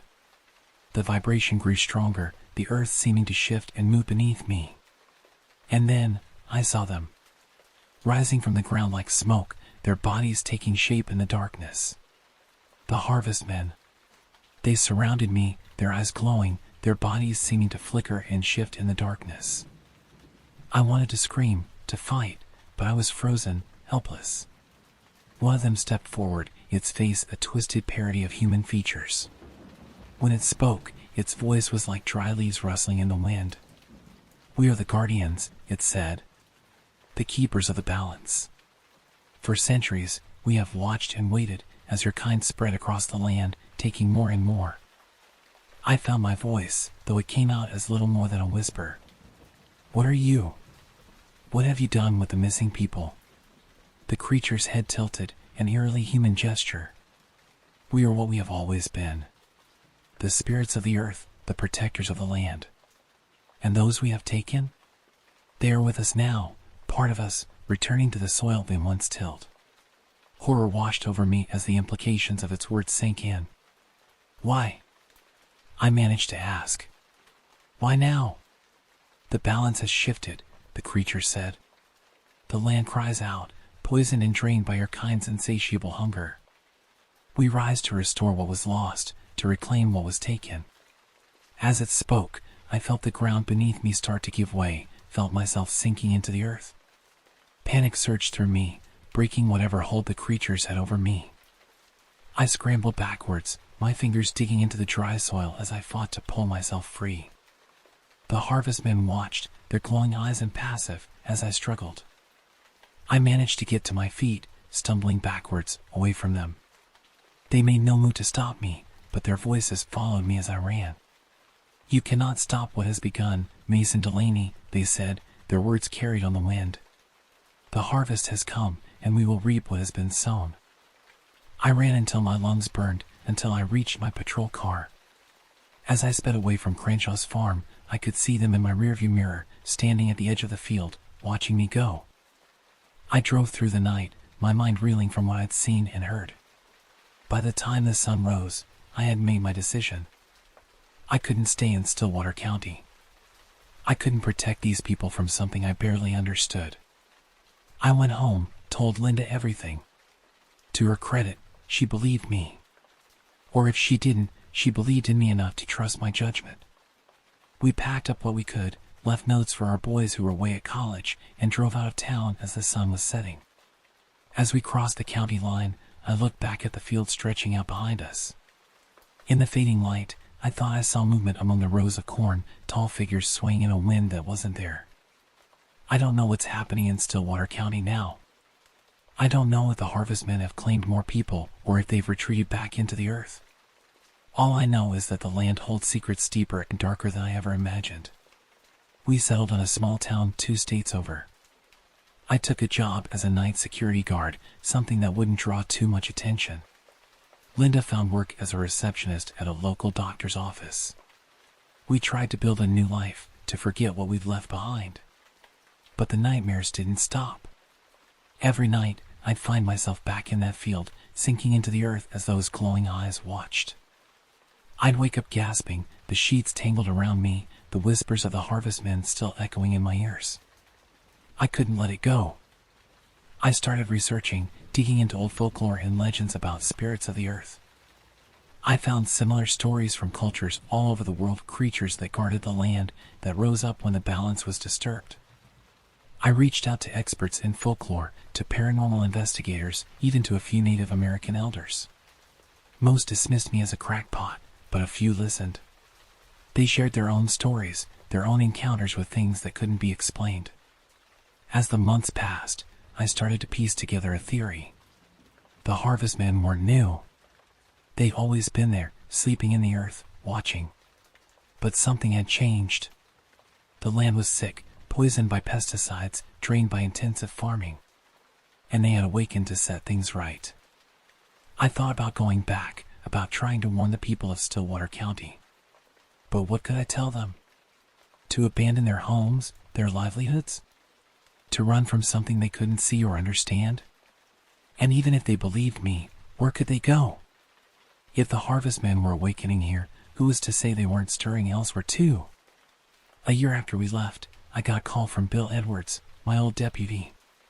His voice was tight with stress as he told me about the latest disappearances. 3 more families gone, vanished from their homes in the night. The county was in panic, he said. People were fleeing in droves. I listened, my heart heavy with guilt and fear. I should have done more, should have found a way to stop this. But even as I thought it, I knew it was beyond me. This was something ancient, something powerful. What could one small-town sheriff do against the wrath of the earth itself? After I hung up, I sat for a long time, staring out the window at the unfamiliar streets of our new home. Linda found me there, hours later, as the sun was setting. She didn't say anything, just put her hand on my shoulder and stood with me, watching the darkness fall. That night, as we lay in bed, Linda turned to me. "We have to go back," she said softly. "We can't run from this forever." I knew she was right. Whatever was happening in Stillwater County, whatever the harvestmen were, I was a part of it now. I had seen them, spoken to them. Maybe that meant something. Maybe I could find a way to stop them, or at least to understand them. The next morning, we packed up our meager belongings and hit the road. As we drove, I thought about what I would say to the people of Stillwater County, to the families of those who had disappeared. I didn't have answers, not really. But I had seen the truth, and maybe that was a start. As we crossed the county line, the familiar landscape stretching out before us, I felt a shiver run down my spine. The corn stood tall in the fields, whispering secrets to the wind. And somewhere beneath our feet, I knew the harvestmen were waiting. I don't know what will happen next. I don't know if we can stop the harvestmen, or if we even should. All I know is that the land remembers, and it's finally ready to collect its due. And we, the people of Stillwater County, will have to face whatever comes next. Together. I arrived in Blackwater on a crisp autumn morning.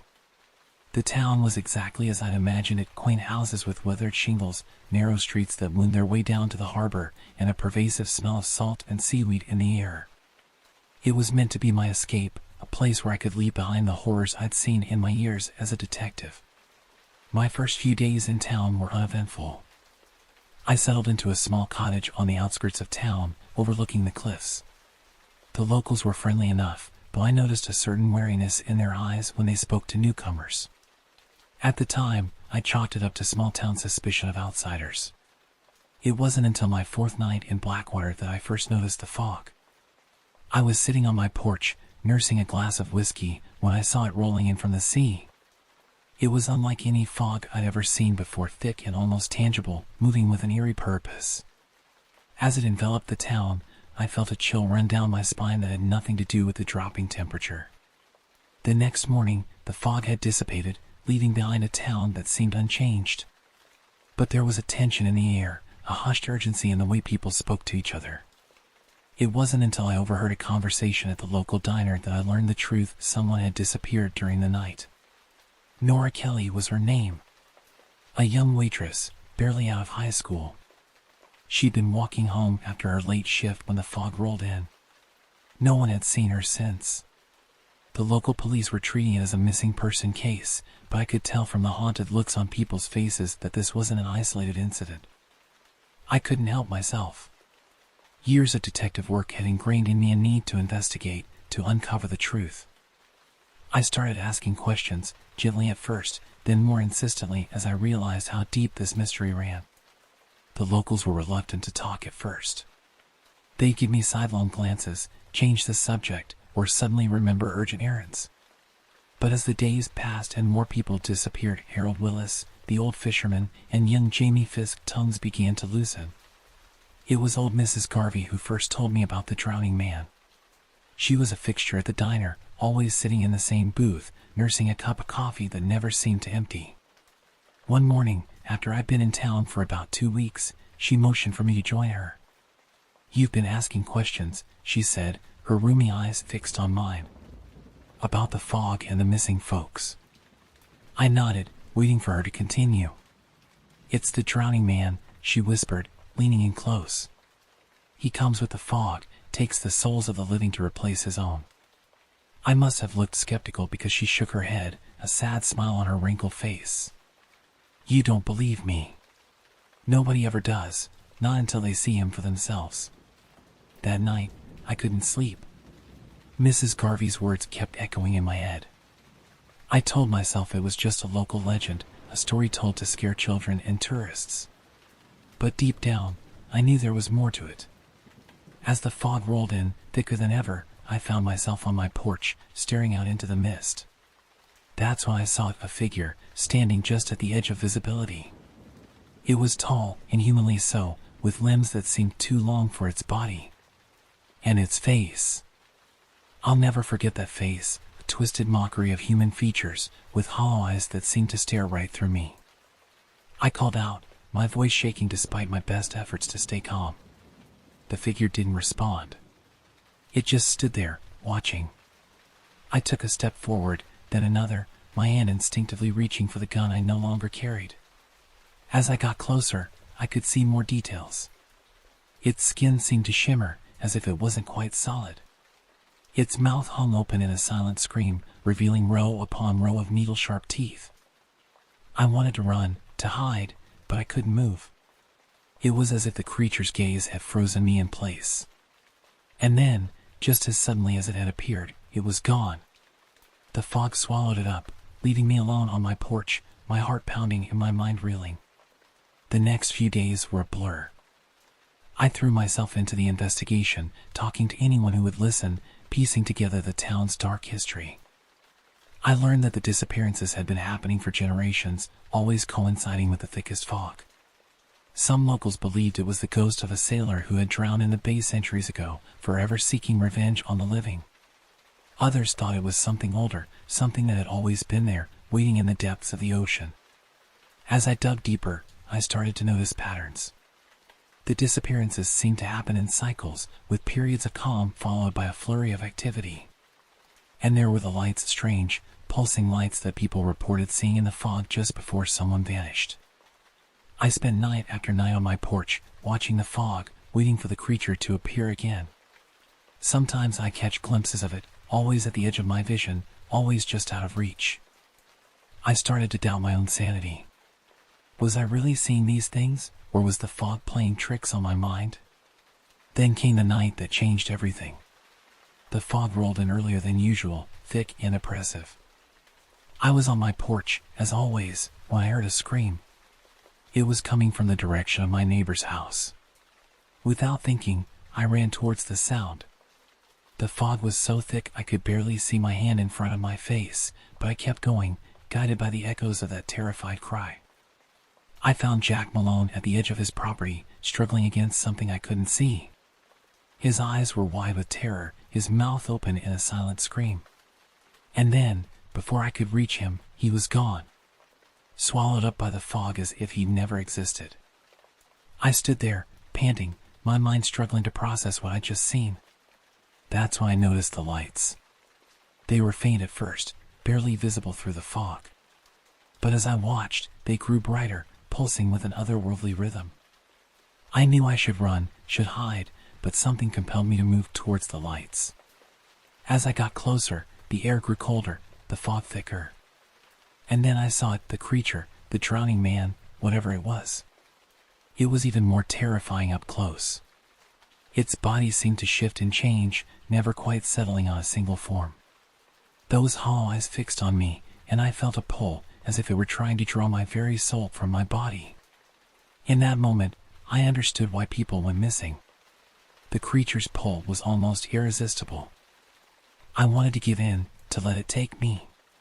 But some part of me, some stubborn, survival-driven part, refused to yield. I don't know where I found the strength, but I managed to take a step back. The creature's face twisted in what might have been surprise or anger. It reached for me with those long, bony fingers, but I was already moving. I ran faster than I ever had in my life. I could feel the creature behind me, could hear the strange, gurgling sound of its breathing. But I didn't look back. I just ran. I don't know how long I ran, or how I found my way back to my cottage through the fog. But somehow, I made it. I slammed the door behind me, collapsing on the floor, my lungs burning and my heart pounding. The rest of the night was a blur. I huddled in my living room, every light in the house turned on, jumping at every sound. When dawn finally broke and the fog lifted, I half expected to find the town deserted, everyone taken by the creature in the night. But life in Blackwater went on as if nothing had happened. Jack Malone's disappearance was noted, discussed in hushed tones, and then seemingly forgotten. It was as if the town had collectively decided to pretend everything was normal. I couldn't do that. I knew what I'd seen, knew the danger that lurked in the fog. I tried to warn people, to convince them to leave town before the next fog rolled in. But no one would listen. They looked at me with pity or suspicion, clearly thinking I'd lost my mind. Maybe I had. But I knew I couldn't leave, not while that thing was still out there. So I started preparing. I gathered supplies, flashlights, flares, anything I thought might help against a creature of fog and shadow. I pored over old books and local legends, looking for any weakness I could exploit. Weeks passed. The fog came and went, but there were no more disappearances. I began to wonder if my presence had somehow disrupted the creature's cycle. Or maybe it was just biding its time, waiting for me to let my guard down. And then, one night, everything changed. The fog rolled in, thicker than I'd ever seen it. The air hummed with an energy I couldn't explain. I knew, deep in my bones, that this was it. The final confrontation. I stepped out into the fog, armed with my makeshift weapons and a determination born of desperation. The lights appeared almost immediately, pulsing and swirling around me.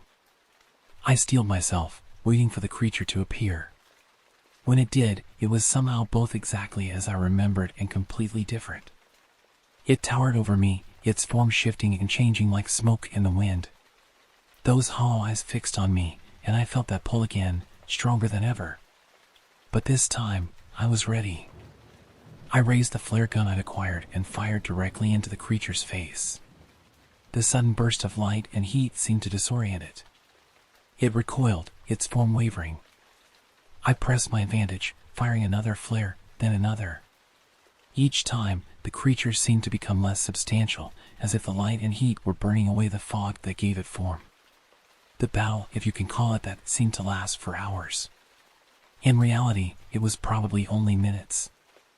I used every weapon at my disposal, every trick I'd learned. And slowly, impossibly, the creature began to fade. As it weakened, I felt something change in the air. The fog began to thin, and I could hear voices distant at first, then growing closer. It was as if the creature's hold on the town was breaking. With one final, otherworldly shriek, the creature dissolved into mist. The fog lifted, revealing a town bathed in moonlight. And there, standing around me, were the missing people Nora, Harold, Jamie, Jack, and others I didn't recognize.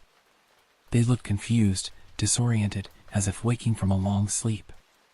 In the days that followed, Blackwater struggled to come to terms with what had happened. The official story was a mass hallucination brought on by some unidentified environmental factor. But I knew the truth, as did those who had been taken. I left Blackwater soon after. The town held too many memories, too many nightmares. But I couldn't shake the feeling that it wasn't over. The creature was gone, yes, but for how long? And were there others like it, lurking in the fog of other coastal towns? I don't have those answers. But I know what I saw, what I experienced. And I know that the next time I see an unnaturally thick fog rolling in from the sea, I'll be ready. The wind always carried the smell of pine up here. It was sharp, clean, like it was reminding you that civilization was far, far away. I never liked the idea of a place where everyone knew everyone. It meant they'd know your business whether you wanted them to or not. But I had a job to do, and Sable Ridge wasn't going to investigate itself. Detective Neil Reddick, I said, shaking hands with the local sheriff, an older man named Lester Vance with deep-set eyes that seemed tired beyond his years. You're a long way from the city, Detective, he said, a slight smirk on his face. Seems that way, I replied, looking around at the quiet, isolated village. Nestled in the northern woods of Minnesota, Sable Ridge was the kind of place you'd miss on a map. A couple of roads in and out, a church, and a few stores. Hardly enough people to fill the diner where I was now sitting. Tell me about the missing people. Lester sighed, rubbing the back of his neck.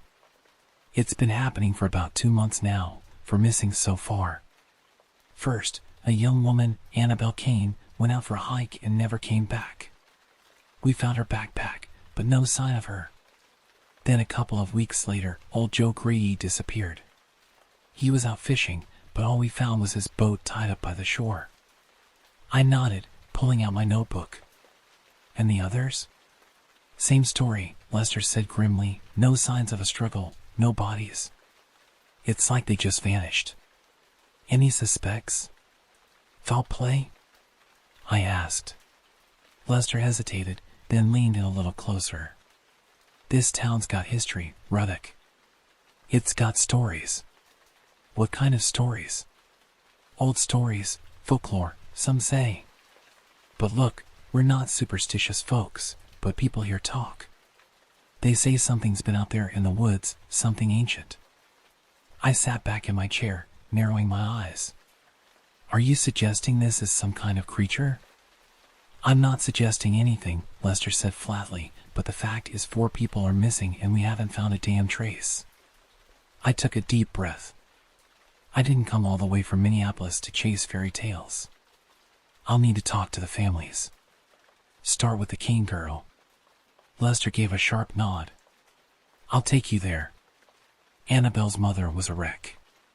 Her eyes were red and puffy, and her hands shook as she clutched a coffee cup. The house was small and neat, the kind of place where people took pride in keeping things in order, but nothing could mask the weight of grief.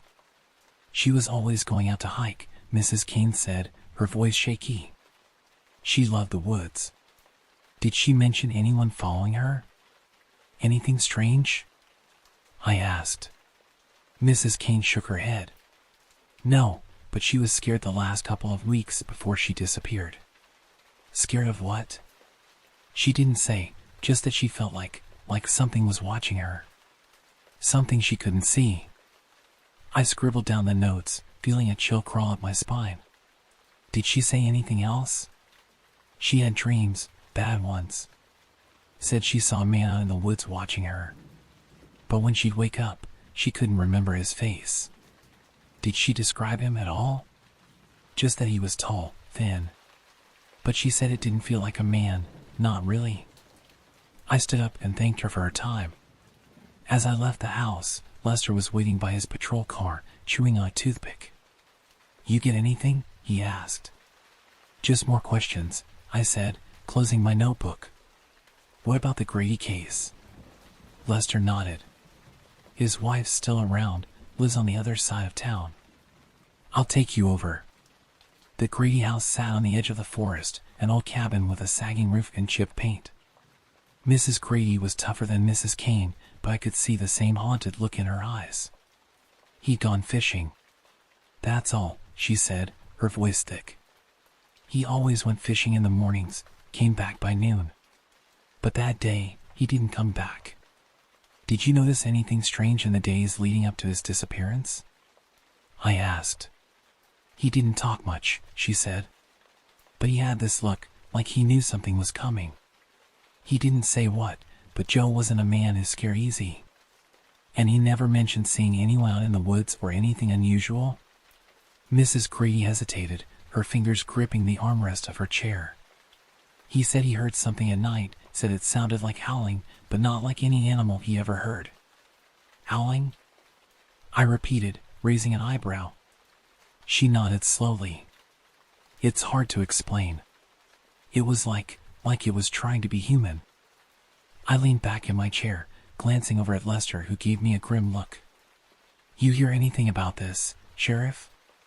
Just rumors, he said, crossing his arms, but nobody's ever seen it, just heard it. Later that evening, I found myself walking along the edge of the woods where Annabelle had last been seen. The sun was setting, casting long shadows over the trees. The air was cold, biting, and the forest seemed to stretch endlessly into the horizon. I've been doing this job long enough to know that when people start disappearing without a trace, there's usually a logical explanation. But something about Sable Ridge felt off. The silence was too thick. The woods too still. Suddenly, a rustle in the trees caught my attention. I stopped, hand instinctively going to the gun at my waist. I scanned the tree line, but there was nothing, just shadows. But then I saw it. A figure, standing just at the edge of the woods, barely visible in the fading light. Tall, thin, watching. Hey! I called out, moving toward it. The figure didn't move. I quickened my pace, but as I got closer, the figure seemed to fade into the trees. My heart pounded in my chest as I stopped at the spot where it had stood. Nothing.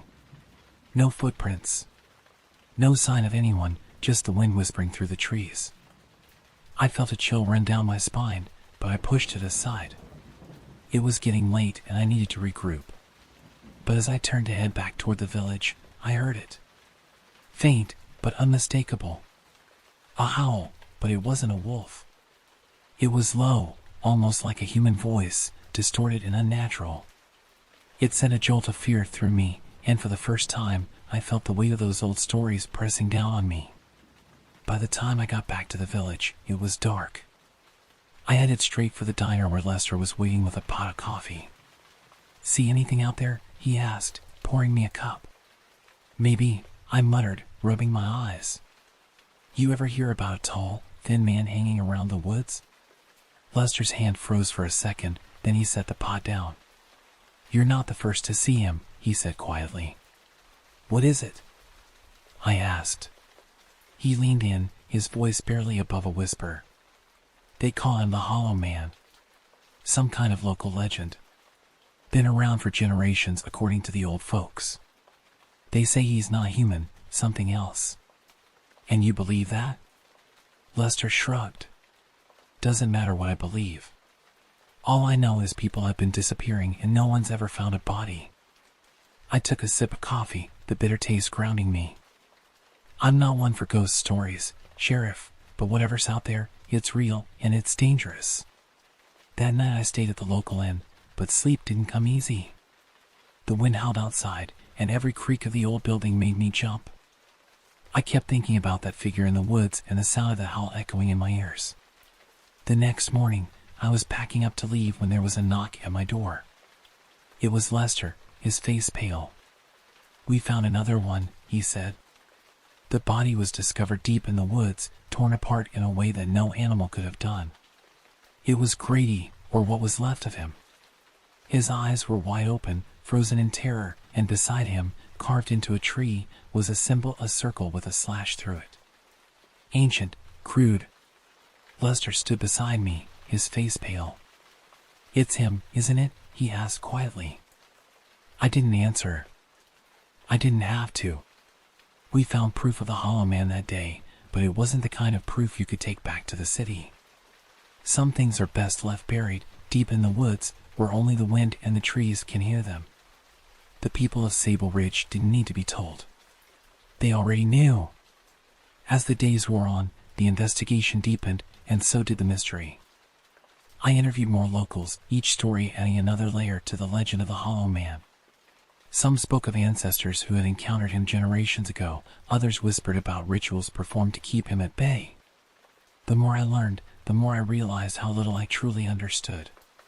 One evening, I found myself in the local library, poring over old town records and newspaper clippings. The librarian, an elderly woman named Margaret, watched me with knowing eyes. "You won't find him in those books, detective," she said softly, startling me. I looked up, meeting her gaze. "What do you mean?" She sat down across from me, her wrinkled hands clasped on the table. "The Hollow Man isn't something you can understand with facts and figures. He's older than this town, older than the forests themselves." "You've seen him?" I asked, leaning forward. Margaret's eyes grew distant. "Once, when I was a girl. I was out picking berries, and I wandered too far into the woods. I saw him standing between the trees, tall and thin, like a shadow given form. But it was his eyes that I remember most. They were empty, like looking into a void. I felt a chill run down my spine." "What happened?" "I ran," she said simply. "And I never went that deep into the woods again. No one who sees him up close ever does." I rubbed my temples, feeling a headache coming on. "But what is he? What does he want?" Margaret shook her head slowly. "Some say he's a spirit of the forest, others say he's something that was here long before us. As for what he wants, he takes people, detective. He's always taken people. It's just that sometimes years can go by between disappearances. We almost forget." Almost. I left the library that night with more questions than answers. The rational part of my mind wanted to dismiss it all as superstition, but I couldn't shake the feeling that I was dealing with something beyond my understanding. The next day, I decided to venture deeper into the woods. Lester tried to talk me out of it, but I was determined. I needed to see for myself, to find some concrete evidence that could explain what was happening. The forest was dense, the canopy overhead blocking out most of the sunlight. The further I went, the more oppressive the silence became. No birdsong, no rustling of small animals. Just the sound of my own breathing and the crunch of leaves under my feet. Hours passed, and I found myself in a clearing I didn't recognize. The trees here seemed older, their trunks twisted into unnatural shapes. And there, carved into several of them, was that same symbol, the circle with a slash. As I examined one of the carvings, I heard it. That same unnatural howl, closer this time. I spun around, drawing my gun, but there was nothing there. Just shadows and trees. But then I saw him. Standing at the edge of the clearing, a figure so tall and thin it seemed to defy natural proportions. Its skin was pale, almost translucent, stretched tight over an impossibly gaunt frame. And its face, where there should have been features, there was only a smooth, blank expanse. I tried to speak, to demand it identify itself, but no words came out. I was frozen, caught in the gaze of those empty, bottomless eyes. It took a step forward, and I felt an overwhelming urge to run, to flee back to the safety of the town. But my legs wouldn't move. I was rooted to the spot, helpless as the Hollow Man approached. Just as it was about to reach me, a gunshot rang out. The figure disappeared in an instant, melting into the shadows between the trees. I turned to see Lester standing there, his rifle still raised. "I told you not to come out here alone," he said, his voice shaky. We made our way back to town in silence, both of us too shaken to speak. It wasn't until we were safely in his office, a bottle of whiskey between us, that Lester finally spoke. "What do we do now?" he asked. I took a long drink, trying to steady my nerves. "I don't know," I admitted. This is beyond anything I've ever dealt with." Lester nodded grimly. "Welcome to Sable Ridge, detective." Over the next few weeks, we tried everything we could think of. We set up cameras in the woods, organized search parties, even brought in a team of paranormal investigators. But the Hollow Man remained elusive. The cameras would malfunction, the search parties would get turned around and lose their way, and the paranormal team left after just 2 days, refusing to explain what they'd experienced. More disappearances followed. A teenage boy vanished while walking home from a friend's house. An elderly woman went missing from her own backyard. Each time, we'd find that symbol carved nearby, a mocking reminder of our helplessness. The town was gripped by fear. People refused to go out after dark. The woods, once a source of beauty and pride for Sable Ridge, became a no-man's land that no one dared enter. I stayed on, unable to leave while the case remained unsolved. But with each passing day, I felt my grip on reality slipping. I'd wake up in the middle of the night, certain I heard that inhuman howl just outside my window. I'd catch glimpses of a tall, thin figure out of the corner of my eye, only for it to vanish when I turned to look. One night, unable to sleep, I found myself at the edge of the woods again. The moon was full, casting an eerie glow over the trees. And there, standing just beyond the tree line, was the Hollow Man. This time, I didn't run. I didn't reach for my gun. I just stood there, staring into those empty eyes. And for the first time, I heard it speak. Not with words, but with a voice that seemed to echo inside my head. It spoke of ancient things, of a time before humans walked the earth. It spoke of hunger, of a need that could never be satisfied. And it spoke of me, of how it had been waiting for someone like me to come to Sable Ridge. I don't know how long I stood there, lost in that otherworldly voice. When I finally came back to myself, the sun was rising, and I was alone at the edge of the forest. I went back to my room at the inn and packed my bags. I left a note for Lester, explaining that I had to leave, that I couldn't stay in Sable Ridge any longer. I didn't tell him about my encounter with the Hollow Man or about the things it had shown me. Some truths are too heavy to share. As I drove out of town, I caught one last glimpse of the forest in my rearview mirror. For a moment, I thought I saw a tall, thin figure standing among the trees, watching me go. But then I blinked, and it was gone. I never returned to Sable Ridge. I left law enforcement soon after, unable to reconcile what I'd experienced with the world I thought I knew. Sometimes, late at night, I still hear that haunting howl in my dreams. And I wonder about the people of Sable Ridge, about Lester and Margaret and all the others. I wonder if they're still there, living in the shadow of the woods, keeping their secrets. And I wonder about the Hollow Man. Is he still there, walking silently between the trees? Is he waiting for the next outsider to stumble into his domain? Or has he moved on, seeking new hunting grounds in other forgotten corners of the world? I don't have answers to these questions, and perhaps it's better that way. Some mysteries are meant to remain unsolved, some truths too dangerous to be known. Years have passed since I left Sable Ridge, but the memories of that place still haunt me. I've tried to move on, to build a new life far from the shadows of those ancient woods. I took a job as a private investigator in a bustling city, thinking the noise and the crowds would drown out the echoes of the past. But even here, surrounded by steel and concrete, I can't escape the feeling that something followed me from those dark forests. It started small. I'd wake up in the middle of the night, certain I heard that unearthly howl echoing between the buildings. I'd catch glimpses of impossibly tall, thin figures in crowded streets, only to blink and find them gone. At first, I dismissed it as paranoia, the lingering effects of trauma. But as time went on, the incidents became more frequent, more vivid. One night, I was working late in my office, poring over files for a routine infidelity case. The city outside was quiet, most of its inhabitants long since gone to bed. As I reached for my coffee cup, I noticed something out of the corner of my eye. A shadow, darker than the surrounding darkness, moving across my window. I froze, my heart pounding in my chest. Slowly, I turned to look directly at the window. For a moment, there was nothing. Then, pressing against the glass, I saw a face, if you could call it that. A smooth, featureless expanse where features should have been, set atop an impossibly elongated neck. Those empty eyes, black as the void, staring directly at me. I stumbled back, knocking over my chair in my haste to get away. By the time I regained my composure and looked again, the face was gone. But on the window, traced in the condensation as if by a ghostly finger, was that familiar symbol, a circle with a slash through it. That was what I knew.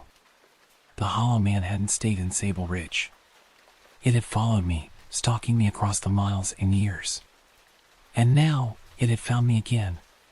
In the days that followed, I tried to convince myself it had been a hallucination, a trick of the light combined with an overactive imagination. But deep down, I knew the truth. The Hollow Man was here, in my city, and I was powerless to stop it. I threw myself into research, spending countless hours in libraries and online forums, searching for any information about similar entities in other parts of the world. I found scattered accounts, legends of the Slender Man, stories of the Rake, tales of shadowy figures stalking the edges of human civilization. But none of them quite matched what I had seen in Sable Ridge, what I was seeing now in the city. As my obsession grew, my work began to suffer. Clients complained about missed deadlines and sloppy investigations. My few friends started to distance themselves, put off by my increasingly erratic behavior. But I couldn't stop. I knew that somewhere in the vast tapestry of human knowledge and folklore, there had to be answers. One evening, as I was leaving a small occult bookshop on the outskirts of the city, I noticed a man watching me from across the street. He was older, with a weathered face and eyes that seemed to hold the weight of countless secrets. As I met his gaze, he nodded once, then turned and walked away. Intrigued, I followed him. He led me through a maze of narrow alleys and back streets, always staying just far enough ahead that I couldn't catch up. Finally, he disappeared into an old, run-down building. I hesitated for a moment, then followed him inside. The interior was dark, lit only by a few flickering candles. The old man was waiting for me, seated at a small table. Without a word, he gestured for me to sit across from him. "You've seen it, haven't you?" he said, his voice barely above a whisper. "The thing from the woods. The Hollow Man." I nodded, unable to speak. He sighed heavily. "It's been following you, just as it followed me, years ago." "Who are you?" I managed to ask. "My name isn't important," he replied. "What matters is that I, like you, encountered the Hollow Man. And like you, I tried to run from it. But it doesn't work that way. Once it's chosen you, it never lets go." "What does it want?" I asked, leaning forward. The old man's eyes grew distant. "It's not about want. It's about need. The Hollow Man is empty. Incomplete. It needs us to fill that emptiness." "But how? Why?" He shook his head slowly. "Those are questions without answers. At least, none that our minds can comprehend. The Hollow Man is ancient, detective. Older than humanity, older than the forests it inhabits. It operates on a level beyond our understanding. Then what can we do?" I asked, frustration creeping into my voice. "How do we stop it?" The old man looked at me with pity in his eyes. "We don't. We can't. The best we can hope for is to coexist. To learn to live with the knowledge that it's out there, watching, waiting." I left that meeting more confused and frightened than ever. The old man's words offered no comfort, no solution. Just the grim reality that the Hollow Man was a part of my life now, an unwelcome shadow that would never fully disappear. In the weeks that followed, I tried to return to some semblance of normalcy. I took on new cases, met with clients, went through the motions of everyday life. But always, in the back of my mind, was the knowledge that I was being watched. That somewhere out there, in the spaces between reality, the Hollow Man was waiting. The sightings continued, becoming more frequent and more brazen. I'd see it standing on street corners, its impossible form somehow blending in with the urban landscape. I'd hear its howl carried on the wind, a sound that sent shivers down my spine and caused others to look around in confusion. One night, unable to sleep, I found myself wandering the city streets. The roads were empty, the buildings dark and silent. As I turned a corner, I saw it. The Hollow Man, standing in the middle of the road, its featureless face turned towards me. For a long moment, we stood there, facing each other across the empty street. Then, slowly, It raised one impossibly long arm and beckoned to me. In that moment, I understood. This wasn't about chase or capture. It was about acceptance. The hollow man wasn't trying to catch me, it was waiting for me to stop running. I took a step forward, then another. As I approached, I felt a strange calm settle over me. The fear that had been my constant companion since Sable Ridge began to fade, replaced by a sort of resigned acceptance. While I was just a few feet away, the hollow man reached out and placed its hand on my shoulder. Its touch was cold, but not unpleasant. And in that touch, I felt a connection to something vast and ancient, something beyond human comprehension. I don't know how long we stood there, the hollow man and I, connected by that simple touch. When I finally looked up, the sun was rising, painting the sky in shades of pink and gold. The hollow man was gone, but I could still feel the lingering chill of its touch. From that day forward, things changed. The sightings became less frequent, less threatening. The howls in the night became softer, almost melodic. The hollow man was still there, still watching, but it was no longer a source of terror. It had become a presence. A constant reminder of the mysteries that exist just beyond the edge of our understanding. I still work as a private investigator, still live my life in the city. But I carry with me the knowledge of the hollow man, of the ancient and unknowable forces that exist in the shadows of our world. It's a heavy burden, but also a strange sort of gift.